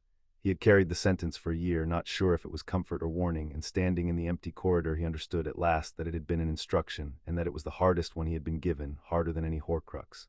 Because here was the truth he had been walking around. He could not know whether this Hermione would become the other one. He had changed her path a degree at a time all year, steered the hunger for a place toward people instead of statutes, made being brilliant feel like belonging. But a person is not a sum you can be certain of, and there was no guarantee written anywhere that the girl in front of him would not, in 30 years, sit at the center of a panel with her chin exactly this level and her eyes exactly this dry and decide, for reasons she found good, to write the law that killed him. He did not know. He would never know until it was too late to know safely. And the choice in front of him was whether to let that not knowing make him keep her out, whether to let the fear of who she might become rob him of who she was, and he heard, saying it that way, the exact voice of the thing he had crossed 2 lifetimes to destroy. Fear of what a person might become, that was the whole machine. That was the arch in miniature in a school corridor, asking him to build a small one of his own. He was not going to build it. He had decided that on the floor of a shack a year and a lifetime ago, and he decided it again now, looking at a frightened 12-year-old who liked him and could not make the list be nothing. "You're right," Harry said, "about all of it. Put the books down, Hermione. I'm going to tell you some of the truth, and then I'm going to ask you to trust me with the rest of it without knowing what it is, which is a terrible thing to ask, and I'm asking anyway, because you've earned better than my lying to you, and I'm tired of doing it." He took her and Ron, because it had to be both. Ron would not survive being the one left outside, and Harry had spent a year making sure Ron never again felt like scenery, up to the room of requirement that evening, and he told them a shape of it. Not the veil, not the future, not the betrayal, not the 30 years. Those were his to carry, and telling them would have been cruelty dressed as honesty, a weight 2 children could not put down. But the war. He told them Voldemort was not gone, only broken and hidden, and that he had made dark things to keep himself from dying, and that Harry and Sirius were finding those things and destroying them quietly one at a time, so that when Voldemort's body finally failed there would be nothing left to catch him. He told them it was dangerous and secret, and that the secrecy was the point, because the world's fear was as much the enemy as the Dark Lord was. He told them he needed them not as followers, as partners, the word he had chosen a year ago and meant, and that he had needed them for a long time and been too careful to say so. Ron went pale and then slowly straightened, the way Harry had spent a year teaching him he was allowed to. "You've been carrying this the whole time," he said, "since the train. And you let me beat you at chess and moan about homework and you were doing this." He swallowed. "I'm rubbish at secrets, Harry, but I'd cut my own tongue out before I'd give up yours. You know that, right? Whatever this is, I'm in." Hermione did not answer at once. She was crying quietly and furiously, as she did when a thing was too large for her, and when she found her voice it was not to ask for the rest of the truth, which was the thing that undid Harry most. "You've been protecting us," she said, "all year from something, and you were going to keep doing it alone forever, weren't you, because you didn't want us to have to carry it." She scrubbed at her face. "That's the stupidest, loneliest of course we're in. Of course we are. Don't you dare do the rest of it alone." Harry looked at the two of them, the child who would one day turn from him and the girl who would one day sign the order, 12 years old and swearing themselves to him in a room that had made itself soft and warm for the occasion, and he made the choice that was the whole meaning of everything he had done since he woke on the floor of the shack. He trusted them. Not because he was certain of them, he would never be certain of them, but because the alternative was to let what they might become poison what they were, and he had come back precisely to prove that a person is not a fixed and finished thing, that the future is not a sentence, that even the ones who broke you might, given a different world, never break at all. He could not know if he was right. He decided to act as though he were, and to keep deciding it every day for as long as it took, because that decision, made and remade, was the only thing he had ever found that was stronger than the fear. "All right," he said, and his voice was not quite steady, and he let it not be. "Partners, all three of us, here's what we're doing." They took to it as he should have known they would, which was completely and with their whole ferocious hearts. Hermione wanted to research immediately everything, and Harry had to steer her heart away from the one library section that would have taught her what a Horcrux actually was, because the knowing was a wound and he would not put it in her if he could carry it for her instead. He gave her in its place the work she was built for: patterns, records, the careful tracking of who moved where and when, the kind of quiet analysis that would let 3 children see a board that grown men missed. She took it and lit up like a lamp because he had done the thing again without her noticing, handed her away to be indispensable, that ran toward people instead of away from them. Ron wanted a job he could do with his hands and his nerve, and Harry gave him that too. Ron would be the one who watched the room, who kept the cover, who noticed when a teacher lingered too long or a portrait turned its head, the lookout and the anchor both. It suited him. It made him, for the first time in either life, the one the plan could not run without, and Harry watched him grow an inch into the shape of it and thought, not for the first time, that half of what had broken Ron in another life had simply been never once being told he was needed. He set them 3 rules that night, the same 3 he lived by, made small enough to fit into young hands. Tell no one ever, change nothing anyone could trace to knowing, and never, whatever came, let fear make the choice. They swore to all 3 with the grave, absolute seriousness of 12-year-olds, and Harry, who had watched grown wizards break oaths that cost them less, believed them and chose to keep believing them, and turned the 3 of them that week from his friends into his fellowship. There was work to do, and now there were hands to do it with, and the first of the hidden things was waiting in a room on the 7th floor that only opened for those who already knew the way.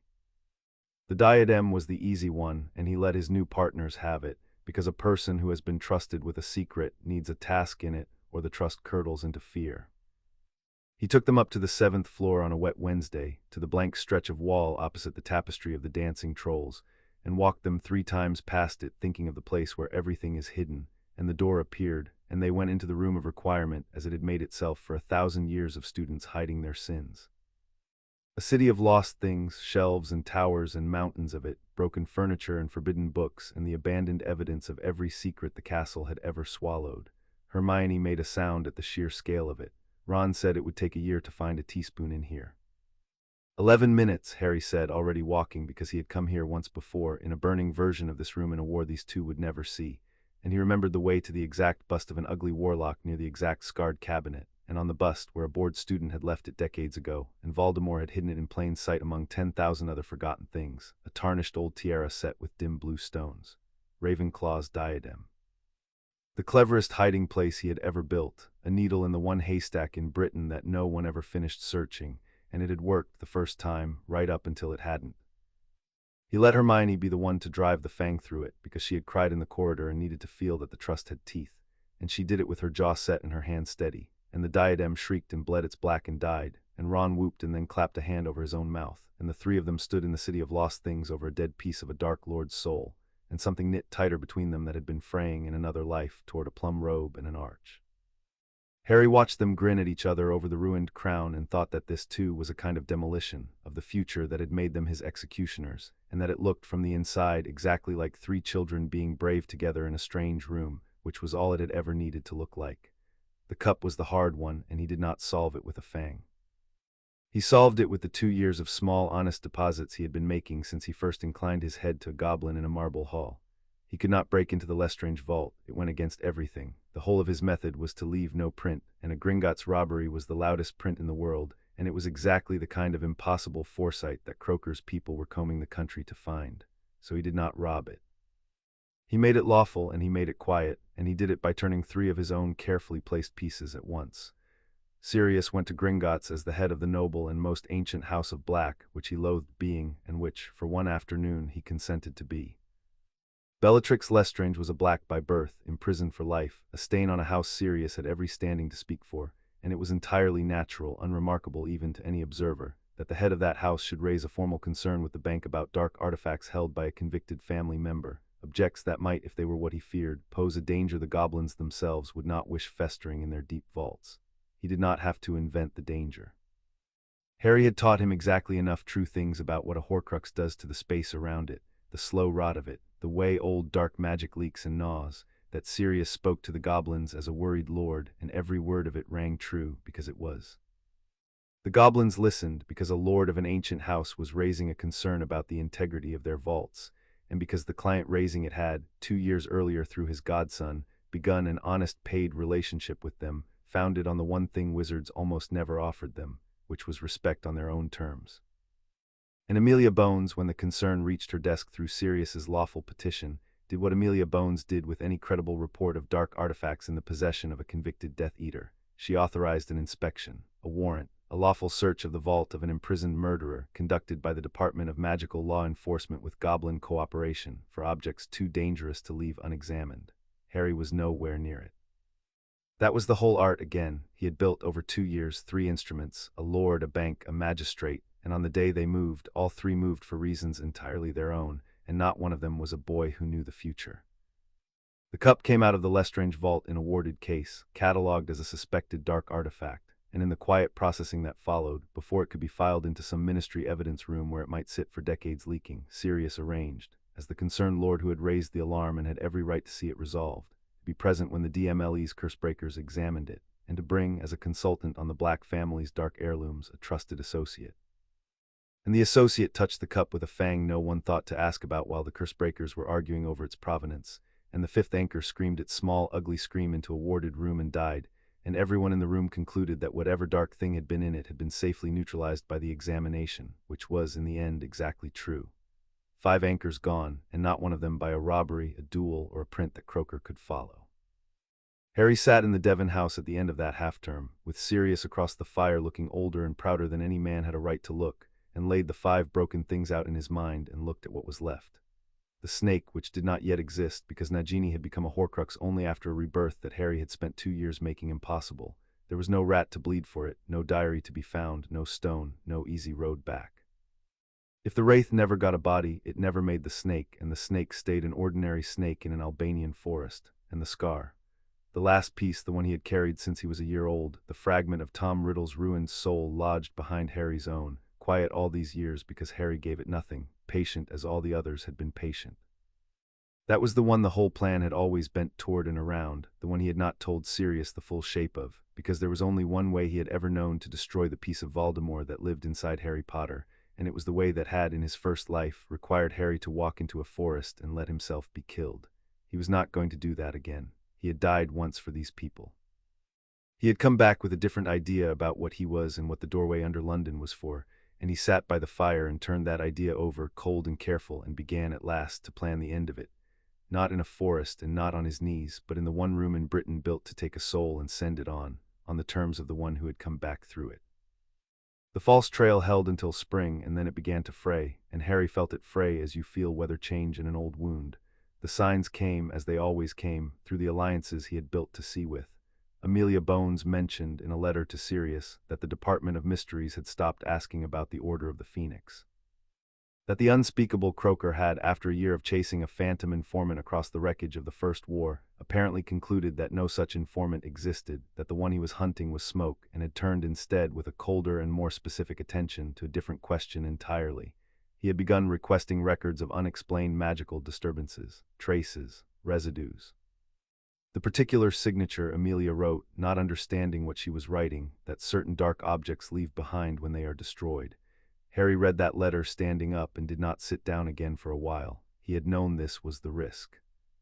Every Horcrux he broke had screamed its death into the world, and the world was mostly deaf to it, but there was one man in Britain whose entire life was spent listening at exactly that frequency, whose office studied death and the soul and the things that bound them, and Saul Croker had finally stopped looking for a person and started looking for a phenomenon. He would find the pattern. He was too good not to.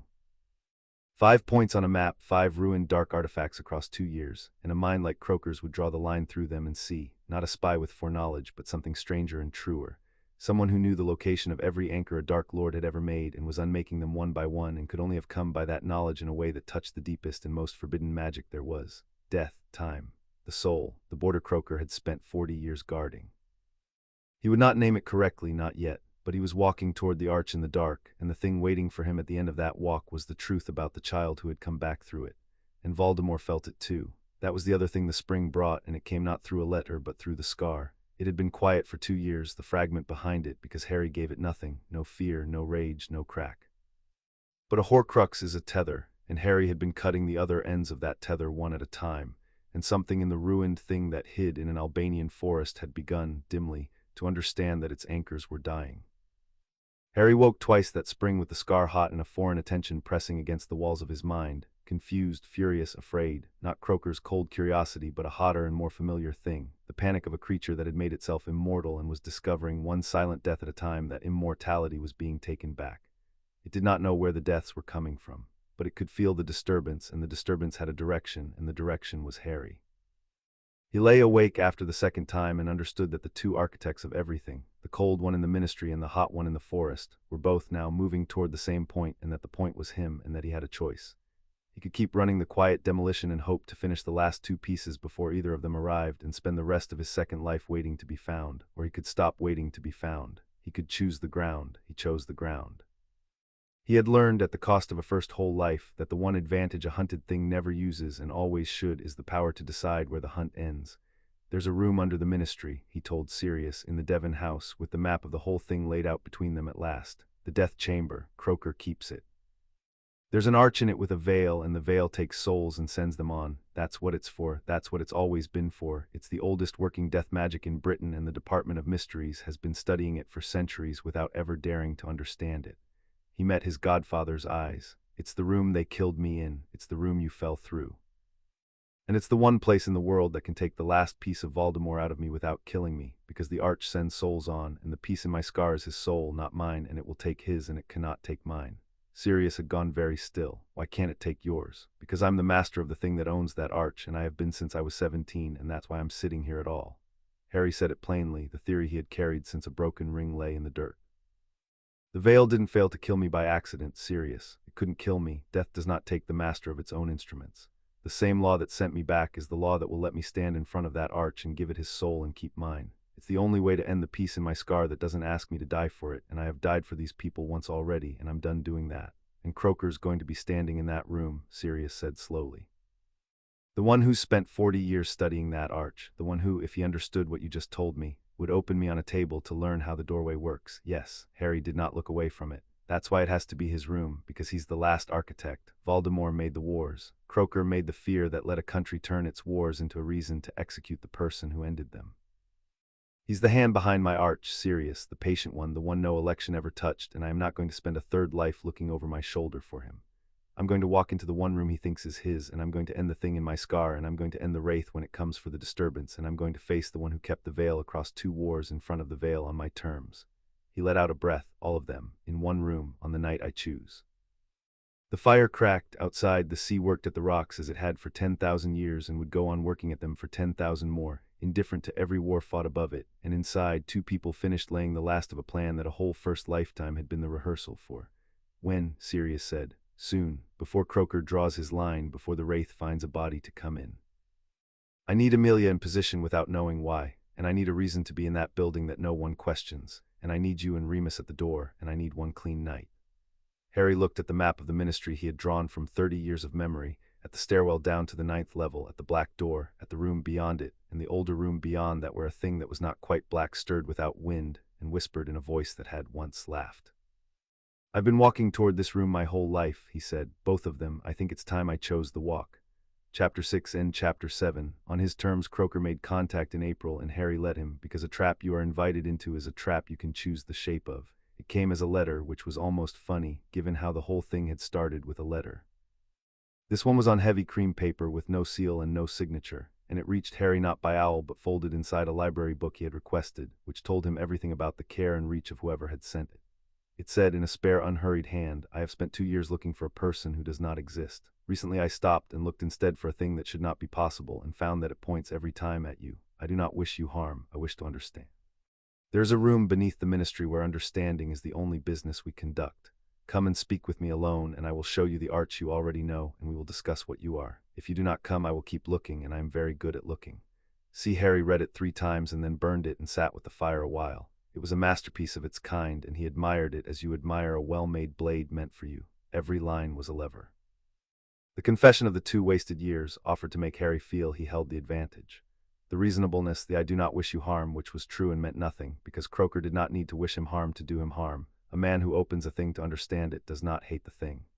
The invitation to come alone, which was the whole point, the one condition that would put Harry in a sealed room 1,000 feet underground with the one intelligence in Britain that could unmake him. And under all of it, the quiet threat that closed the trap, refuse and I will keep looking, and eventually I will look at a child, and then there will be no letter at all, only a summons no one refuses. Croaker thought he was drawing Harry onto his own ground. That was the flaw in it, the single flaw, and it was the same flaw every clever man Harry had ever fought had shared. Croaker could not conceive that the person he was luring had been to that room before, had died in it, and had spent a second lifetime learning it better than the one who kept it. He was inviting Harry into the one place in the world Harry most needed to go. He thought the death chamber was his. Harry had unfinished business with that room that predated Saul Croaker's whole understanding of it, and if the unspeakable wanted to open the black door and walk him down to the arch, then the unspeakable was about to do Harry the enormous favor of carrying him past every ward and checkpoint that would otherwise have taken a month to solve. He's handing you the building, Sirius said, when Harry laid it out in the Devon house, and his voice had the flat readiness Harry remembered from the war that would now never happen. You walk in his front door on his invitation, and every guard between the street and the arch waves you through because you're the unspeakable's own guest. He's handing me the building, Harry agreed, and he thinks that means he owns what happens in it. Here's what he hasn't counted on. He laid the pieces out on the table, as he had laid every operation out for 2 years, but this was the last one, and he felt the weight of that in the room. 1. I'm not coming to be understood. I'm coming to use his arch to take the last piece of Voldemort out of my own head, which is the one thing I could never do anywhere else, and he's going to stand there and let me get close enough to do it because his whole nature is to watch. 2. The Wraith is going to come. It's been clawing at my scar for a month, feeling its anchors die, and the moment I open the connection wide, which standing at that arch will do, it will feel exactly where I am, and it will come for the source of everything that's been unmaking it. Both of them in one room, drawn by the same disturbance. 3. He looked up. I am not coming alone, he said alone. He'll be watching the door for one boy. He will not be watching it for Amelia Bones. Sirius went still. You're bringing the law into the Department of Mysteries. I'm bringing the one person in the ministry who has spent a year growing quietly uneasy about an unspeakable who answers to no one, Harry said. I didn't invent that unease. I just fed it letter by letter through you until Amelia Bones had a file of her own on Saul Croaker and a lawful reason to want to see what happens behind his black door. She's been waiting for a cause to walk down there. I'm going to be the cause. When Croaker takes me down to his arch, believing we're alone, Amelia and her Aurors are going to be 20 minutes behind us with a warrant, because you're going to make sure of it, and Remus with you, and the 2 of you are going to hold that door open no matter what comes through it. He let out a breath. He built a trap for a boy. I'm going to spring it as an ambush on him, on Voldemort, and on the whole rotten, unaccountable department that made my arch possible all at once, in the one room they were all sure was theirs. Sirius looked at his godson for a long moment across the firelight, at the thin 13-year-old body and the 33-year-old eyes, and something in his ruined, handsome face was pride and grief and terror in equal measure. And if it goes wrong, he said, if the arch takes you after all. If he's right and you're wrong about what you are, then you get the others out and you finish it without me because the Horcruxes are already gone and he's already mortal and the hard part is done. Harry held his eyes. But it won't go wrong. I know what I am, serious. I've known since a ring lay broken in the dirt. The arch can't keep me. It's the one certainty I came back with, and I'm going to spend it once on the night I choose in the room they chose for me. He almost smiled. They wanted to end me in that chamber. I'm going to end the whole war in it instead. That's the difference between their arithmetic and mine. Outside, the sea worked at the rocks, indifferent, and inside, the last plan of 2 lifetimes settled into place. And in the morning, Harry wrote back to Croker in a child's careful hand a single line: I'll come. I want to understand too, and sent it, and began to count down the days to the room under London. He spent the days before the room as he had spent the days before every operation of 2 lifetimes, which was setting the pieces so carefully that when the hour came all he would have to do was let them fall. Getting out of the castle was the first piece, and it was the easiest, because he had a godfather now who was also his legal guardian and a free lord with standing and a spotless public reason to collect his ward for a weekend. Sirius wrote to the school godfather to headmaster that there was ministry business relating to the Pettigrew case that required Harry's presence, a follow-up statement, nothing alarming, a Saturday and a Sunday, back for Monday's lessons. It was even mostly true. Dumbledore, who had no cause in the world to suspect that a 13-year-old's weekend with his godfather was the opening move of the end of a war, signed the permission with a kind note wishing them both well, and Harry folded the note into his trunk and thought without heat that the old strategist had just held the door for him one last time without ever knowing there was a door. Amelia Bones was the second piece, and she had been moving into position for a year without being told she was a piece at all. Sirius had done that patiently, letter by letter, lunch by lunch, a grateful free man keeping up an honest friendship with the official who had freed him, and in the keeping of it dropping the small true unease that Harry had handed him to drop, that the Department of Mysteries answered to no one, that its head had spent public money on questions no elected soul was permitted to ask, that a man who could not be audited was a man who could eventually do anything. None of it was a lie, all of it was aimed. By the spring, Amelia Bones had a file of her own on Saul Croker, and the particular hunger of a law officer who has found a locked room in her own house and been told she may not have the key. When Sirius came to her the week of the room and said quietly that he had reason to believe Croker meant to do something unlawful to his godson, and named a night and asked her to be ready with a warrant and her best orders 20 minutes behind, she did not ask how a boy had come to be Croker's target, because she already half believed Croker capable of it and wholly believed Sirius Black incapable of inventing it. She said she would be ready. She was a woman who had spent her whole life being ready. Harry had chosen her for exactly that years ago in a book by Torchlight, and now the choosing came due. Remus was the third piece, graying and gentle, and let in at last on enough of the truth to be trusted with the door. He and Sirius would be at the black entrance to the 9th level when Harry went down, close enough to move, far enough not to trip Croker's welcome. Harry did not tell Remus the whole of what he was, only what the night required, and Remus, who had spent his life not asking for the parts of people they could not give, did not ask. The one set of pieces he left off the board was the one that cost him to leave off. Ron and Hermione and Neville were at the school, and he kept them there, and he made the choice with his eyes open and did not pretend it was easy. They were 13. They were his, and they were brave, and a year ago in a warm room he had sworn them in as partners and meant it. And now the largest move of the whole war was coming, and he was going to make it without them, because the death chamber was no place for children he had crossed lifetimes to keep alive, and because the whole point of all of it, the entire buried purpose under the strategy, was that they should get to be children a while longer. So he told them a version. He told them there was a dangerous thing he had to finish with Sirius over the weekend, and that it was the last of the dark work, and that he needed them to do the hardest job of all, which was to stay and be ordinary and cover for him, and be there when he came back. Hermione's jaw had gone tight and Ron had argued, and Harry had held the line gently, as he held every line with them now, and in the end they had agreed because they trusted him, which was the thing he had built and the thing he was still not certain he deserved, and the thing he was going to keep acting as though he deserved for as long as it took to make it true. The night before he did not sleep and did not try to. He sat up in the Devon house with the sea working at the rocks below the window and let himself, for a few hours, simply be a man about to walk back into the room where he had died. He did not perform anything. There was no one watching. He turned the whole of it over one last time, every branch, every failure, the shape of what he would say to the arch and the shape of what he would do if the wraith came fast or Croker moved first or Amelia was late, and when he had turned it over until there was nothing left to turn, he set it down and sat with the plainer thing underneath it. He was going back to the death chamber. He had walked those 11 steps once with his wand taken and his friends' faces watching and a length of black cloth waiting to close over his face, and he had walked them because the last free thing a person owns is the manner of his walking. He was going to walk them again tomorrow of his own choosing, on his own timing, with his own pieces set around the room, to end the war instead of himself. The symmetry of it was not lost on him. He suspected it never would be. Some rooms you carry with you no matter how far you get from them, and the death chamber was going to be one of his for whatever life he had left, and the only question the night before had ever really been asking him was whether he would let the room be the place they killed him, or make it the place he ended the thing that made his killing possible. He knew the answer. He had known it since a ring lay broken in the dirt and told him what he was. He watched the sky go from black to the color of a bruise over the sea, the same color it had gone in the window of a shack on a rock a lifetime and 2 years ago, and when the light came up he stood and dressed and went to wake his godfather and did not look back at the water. There was a room under London with his name written into its oldest stone, and it was at last time to go and settle what was owed there.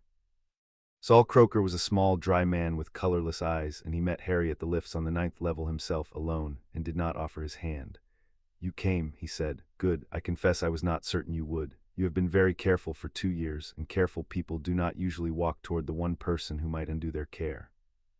He turned and led the way down a plain corridor toward a plain black door, and his voice was mild and academic and entirely without menace, which was the most frightening register Harry had heard in either life, because menace at least admits that the other person is a person. "This way. Mind the room past the door it turns. It confuses most visitors. I imagine it will not confuse you." It did not confuse him. Harry walked into the round room of doors, and while the walls spun and the blue-flamed candles smeared into rings, he stood still and let his memory find the door he wanted, and when the spinning stopped he was already facing it, and he watched Croker note that and file it and grow a fraction more certain of what he was dealing with. Good, let him be certain. Certainty was a thing you could aim. The death chamber was exactly as it had been on the last night of Harry's first life, because rooms like that do not change, they only wait. The tiered stone benches descending to the pit, the dais, and on the dais the arch, ancient beyond the ministry that had built its offices around it, with the veil hanging in it, black and not quite black, stirring without wind. The whispering reached him halfway down the steps, the great crowd of voices just under sense, and among them, as always, one he was almost certain he knew, and he did not let it slow his feet. He had walked these 11 steps before. He walked them again and stopped at the foot of the dais and looked up at the thing that had been built to kill him and had failed, and felt the scar behind his eyes begin, faintly, to burn. "Remarkable, isn't it?" Croker said, coming to stand beside him, gazing up at the veil with the tenderness of a man looking at his life's work. "We have studied it for 400 years, and we understand perhaps 1/10 of it. It takes the living and sends them on and does not give them back. Death made into an object standing in a room. Do you know, Mr. Potter, you are the second person in my career to walk down these steps without flinching. The first was a woman who fell through it, laughing, chasing a curse. Bellatrix Lestrange's cousin, I believe, Sirius Black." His colorless eyes moved to Harry. "You knew that. I watched you not react to it. You have stood here before." "I've stood here before," Harry agreed. There was no point denying the pieces Croker already held. The art now was in which pieces he offered next. "You've worked out most of it. Say the rest. I'd like to hear how close you are." "Close." Croker folded his hands. He was enjoying this in his bloodless way, the pleasure of an intelligence that has finally found something worth its full attention. "You know things no living person knows. You have moved through 2 years like a man reading from a script no one else has seen. You have unmade 5 dark artifacts whose signatures I have spent months cataloging, artifacts scattered across the country in places no child could know of. And you did not flinch at an arch that unmakes souls because," and here he paused and the colorless eyes sharpened to points, "because you have already been through it and it did not keep you. You came back, backward, through the one door that only opens one way. I do not know how far back, I do not know from when, but you are not a boy who knows the future, Mr. Potter. You are a man who lived it, sent home through my arch by a hand that meant to end you, and I have wanted for 2 years to know the single most important thing in the whole of my discipline, which is, how does a soul refuse the veil? There it was, whole and cold, laid on the dais between them, the truth, in the mouth of the one man who could do the most terrible things with it." Harry looked at him, at the mild, dry, patient face, and understood that he had been right about everything, and that being right did not make it easier. "You want to open me up," Harry said. "You've said you don't wish me harm, and you mean it, and it doesn't matter. You take me apart as you take apart a rare instrument, gently, with real regret, to learn how it worked, and you tell yourself the knowledge justified it, because the knowledge always does. I know that speech. I've heard it before in this room." His voice did not rise. "A friend of mine gave it to me. She was going to save the world from me. She was very sorry. She had reasons, and the reasons were good." "Then you understand me," Croker said without shame. "I am not your enemy, Mr. Potter. I have spent 40 years ensuring that the wizarding world is never destroyed by a single uncontrolled power, and I have done it in the only way that works, which is not with armies but with understanding, and with the healthy, useful fear that keeps understanding funded and unquestioned. Yes, I have whispered over the years in the right ears that certain individuals are too dangerous to leave to chance. Grindelwald, Riddle. And after them, when the wars were won, the ones who won them, because a hero with power a country cannot revoke is only a dark lord the country happens to like. I have kept the balance. It is thankless and it is necessary, and I have never once been thanked nor expected to be. He looked up at the veil. And now the balance has produced you, a thing that has beaten death itself. You cannot imagine I would simply let that walk back up the lift. No, Harry said, I didn't imagine that at all. And he stepped up onto the dais toward the arch, and the scar behind his eyes flared white-hot because far above them and closing fast, something that had felt its anchors die for 2 years had just felt the door to the source of its ruin swing wide open, and was coming at last to see who had been unmaking it. The doors at the top of the chamber blew open, and the cold came in. Came as a wind that carried no air, a streaming dark nothing that poured down the tiered steps and gathered above the pit into a shape that was almost a face, a flattened noseless ruin of a face, and it screamed without a mouth, and the sound of it went into the old stone and shook the benches. Croker turned, and for the first time the mild dry certainty cracked, because Saul Croker had spent 40 years studying death as an object on a dais, and had never once had it come through his door on its own legs. That is not possible, he said. The wraith has no anchor near, no host. No, it has me, Harry said. It's always had a road to me. That's the last piece I came here to close. The thing that had been Voldemort found him then, the child on the dais, the source of 2 years of silent unmaking, and the ruined face contorted with a recognition that went past hatred into something that had no name because no creature had ever felt it before. The specific horror of a thing that made itself immortal, discovering, too late, the one enemy who had spent a whole second life dismantling the immortality piece by piece. It knew him. Across 30 years and one arch, it knew him. And it came for him, all of it at once, a howling column of dark pouring down toward the dais to tear its way into his skull through the scar it had left there as a baby. Harry did not run. He had learned, at the cost of everything, that you did not run from the thing that was going to hurt. You decided, before it reached you, exactly what it would find. He turned his back on the descending wraith and faced the arch, and put his hand flat against the cold stone of it, and spoke to the oldest working death magic in Britain as he had spoken to the hat, one clear intention aimed into the dark. You were built to take what death is owed. You could not take me. I am the master of your making, and you know it, but I have brought you what you are owed instead. Take him, every piece, the one in my head and the one at my back. Take them and send them on, and let me keep what is mine. The veil moved. It bulged outward, black and not quite black, and the whispering swelled into a roar, and Harry felt the scar behind his eyes tear, a white agony that whited out the room as the fragment that had lived in him since he was 1 year old was pulled loose at last, ripped up and out through the old wound and dragged past his sight into the arch. It hurt more than anything in either life. He stayed on his feet. He kept his hand on the stone and his intention fixed, and did not let the pain break the shape of what he was doing, because a plan you survive is a plan that carries the tool you do not expect to need, and the tool he had brought to this was 30 years of enduring exactly this kind of pain without breaking. And the wraith, screaming down toward him, was caught. It felt the pull the instant the arch woke, the terrible gravity of the doorway reaching for the soul it was owed, and it tried to veer, to flee back up the steps into the world, and it could not because it was Voldemort's soul, and the arch had been given Voldemort's soul to take, and the piece from Harry's scar and the wraith above the pit were the same torn thing calling to itself across the room, and the veil pulled them together and inward at once. The howling column of dark bent in the air, dragged down against everything it willed, streaming toward the arch, and the almost face turned to Harry as it went, and for one instant the colorless eyes of the wraith met the green eyes of the child who had ended it, and there was in them, at the very last, not rage but the pure white incomprehension of a thing that had never once, in all its long unnatural life, imagined it could truly die. You should have stayed dead the first time, Harry told it quietly over the roar. You made yourself into doors so you'd never have to go through one. I've spent 2 lifetimes learning to walk through them. This one's yours. The veil took him. It took all of him, the wraith and the fragment and the last screaming remnant of Tom Riddle, drew them through the black cloth and the whispering into wherever it was that the arch sent souls, and the scream cut off mid-note and the pouring dark was gone, and the veil settled back into its slow stir as though nothing had passed through it, which was the most terrible and most merciful thing about it. It kept no record. Lord Voldemort ended not with a duel or a prophecy or a hall full of witnesses, but with a quiet swallowing sound in an empty stone chamber, taken by the one door he had spent his whole life refusing to walk through, and the world above did not so much as pause. Harry took his hand off the stone and stood swaying on the dais, the scar on his forehead split and bleeding freely now, but bleeding clean, only blood at last, and behind it, for the first time in either life, nothing at all. No second attention, no patient cold thing curled in the back of his skull. The room was very quiet. The whispering had gone back under sense. He put 2 fingers to the wound and they came away red, and he almost laughed because it was only red, because the thing that had ridden him since before he could walk was gone through a doorway and would not be coming back, and the silence where it had been was the loudest silence he had ever stood inside. Then he remembered he was not alone in the chamber and turned and saw Croaker was looking at him with the colorless eyes wide open at last, all the mild dryness burned out of them, and in their place a thing Harry knew too well because he had spent 2 years building a false version of it to lead this exact man astray, naked, total, hungry understanding. You commanded it, Croaker breathed. You gave the veil a soul and it obeyed you. 400 years and no one has ever, you are the master of it. You are the master of death itself, and you are standing in my chamber, 13 years old, bleeding, and you have just shown me the single greatest thing any unspeakable has ever witnessed. He took a step forward, and his hand was drifting, without his quite willing it, toward his wand. I cannot let you leave this room, Mr. Potter. Surely you see that. What you cannot be permitted to simply walk back up into the world unstudied. You are too important. I am sorry. I truly am.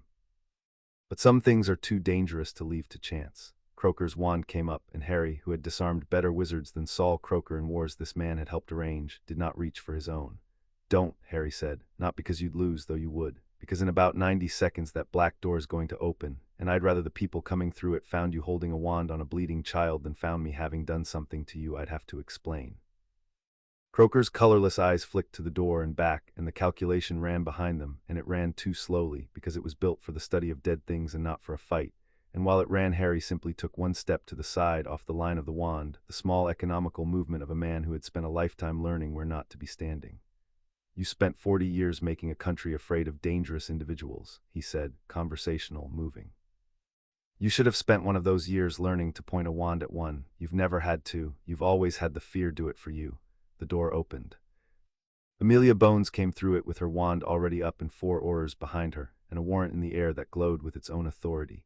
And she took in the chamber in one sweep of the monocled eye, the bleeding boy on the dais, the unspeakable with a wand leveled at him, the arch stirring behind them both, and she did not hesitate, because she never had, because that was the whole of why Harry had spent 2 years keeping her alive and placing her exactly here.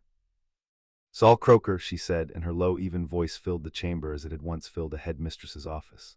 Lower your wand. You are going to explain to me why the head of the Department of Mysteries is threatening a 13-year-old boy in an unlogged chamber, and you are going to do it under oath, and if I do not like the answer, and I already do not like the answer, you are going to spend a very long time explaining the rest of your career to people you have spent it avoiding.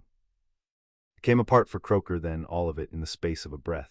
He was a man whose entire power had lived in never being looked at, in the dark and the unaccountability and the useful fear, and Amelia Bones had walked a lantern straight into the middle of it, and there was nothing in his bloodless philosophy that had ever prepared him to be seen. He lowered his wand. There was in the end nothing else he could do. He talked later, of course. Under Veritaserum, before a closed panel, he told them everything. The whispers across 2 wars, the fear he had fed and funded, the operations no election had ever touched, and wild-eyed, the thing about the child who had come back through the veil as the master of death. And they wrote down the crimes, which were real and provable and monstrous, and they struck from the record the ravings about the Potter child, because they came from a disgraced unspeakable who had spent 2 years chasing an informant that turned out never to have existed, and no serious person was going to hang a claim like that on the word of a man that unreliable. Harry had built that unreliability himself, letter by letter, a year before he had any idea he would need it, and it held, and his secret went down into the dark with Croaker's credibility and stayed there. The Department of Mysteries got its oversight after that. Amelia Bones saw to it, and to a great deal else, because the exposure of Saul Croaker cracked open 40 years of unaccountable rot, and the person standing closest to the crack with clean hands and an unbreakable reputation was the head of magical law enforcement, and Britain, which had been drifting comfortably toward the exact quiet corruption that Harry remembered curdling into a stone arch, found itself instead handed an honest broker at the moment it most needed one. He had kept her alive, she did the rest herself. That was how all of it had worked in the end. He set the honest pieces on the board, and the honest pieces, being honest, moved the way honest pieces move. There was no second war. That was the thing Harry carried up out of the chamber and would carry for the rest of whatever life he had bought. Not a victory he could show anyone, but an absence, a whole war that now would never happen, 1,000 funerals that would never be held, a stone arch that would never be lowered over his own face by people who loved him. Voldemort was gone through the veil with the last of his soul. The rot in the ministry was cut out while it was small. And somewhere in a crooked house in Devon, a red-haired boy who had shared his sandwiches on a train would grow up now in a world with no tent in the woods, no starving winter, no slow curdling decade of being second, and would simply be Ron, brave and loyal and whole, and would never once be given the chance to become the one who raised a wand for a sentence. And a brilliant girl would grow up needed and wanted and warm, and would spend her genius on something other than a law built to remove a single point of failure, and would never sit at the center of a panel with her chin level and her eyes dry. They would never betray him. Not because he had forgiven a crime, but because he had reached back into the machine that made the crime and taken it apart while the pieces were still small enough to lift, which was the only forgiveness that had ever meant anything to him, not the pardon of the deed, but the unmaking of the conditions that forced it. He would never know if he had been right about them. That was the part he kept for himself, walking up out of the ministry into an ordinary London evening with his godfather's hand on his shoulder and his own blood drying on his forehead. He would never get to run the experiment, never get to see whether the Ron and Hermione he had saved would have turned in a world he had not changed. He had chosen to trust them anyway in a corridor, in a room the castle made warm, and he would go on choosing it every day without proof, because the choosing itself was the whole thing he had crossed 2 lifetimes to prove could be done. You did not have to be certain of people to love them. You only had to decide that fear would not make the choice for you. Summer came, and with it a kind of quiet Harry had not owned in either life. He spent it at the Burrow and in the Devon house, and in a grim old place that Sirius, freed and mending, had begun to scrub of its darkness one grim room at a time, with Creature muttering and helping and secretly proud. Remus came and went, graying and gentle, let in at last on enough of the truth to be trusted and kind enough not to ask for the rest. Neville learned he was brave. Ginny learned she was funny and forgot to blush and started beating her brothers at Quidditch. Ron taught Harry chess and lost, finally, an honest game, and was so delighted at the quality of the loss that he made Harry play 3 more.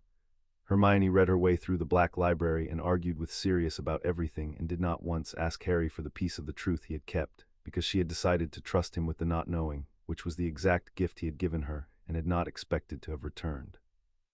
On an evening near the end of that summer, he sat in the overgrown garden behind the Devon house while the others argued cheerfully about supper through the open window, and watched the light go gold over the sea, and let himself feel the one thing he had rationed for 2 lifetimes and had finally earned the right to spend without counting the cost: peace. Not the absence of the war. He would always have the war in the back of his skull, where a fragment of a monster used to live, and where now there was only his own quiet, but the presence of a life, a real one, unfought over, with people in it who were alive because he had refused to let the future be a sentence. He was 13 years old. He was 33 years old. He had died in a stone room under London at the hands of the people he loved, and he had come back, and he had spent the whole of his second life proving that the thing which had killed him, the fear that turns love into arithmetic, could be beaten if you were willing to go back to the beginning and beat it before it grew. Sirius stuck his head out the window and told him supper was ready and that Ron had eaten half the bread already, and Harry got up out of the long grass and went into the warmth and the noise and the argument, and let the door close behind him on the gold and the sea, and did not for once do the sum. There was nothing left to solve. He had come back for the living. He had let them close enough to matter. And he went in to have supper with them at last, as a boy among his friends, in a world he had walked through death twice to make Chapter 7 end.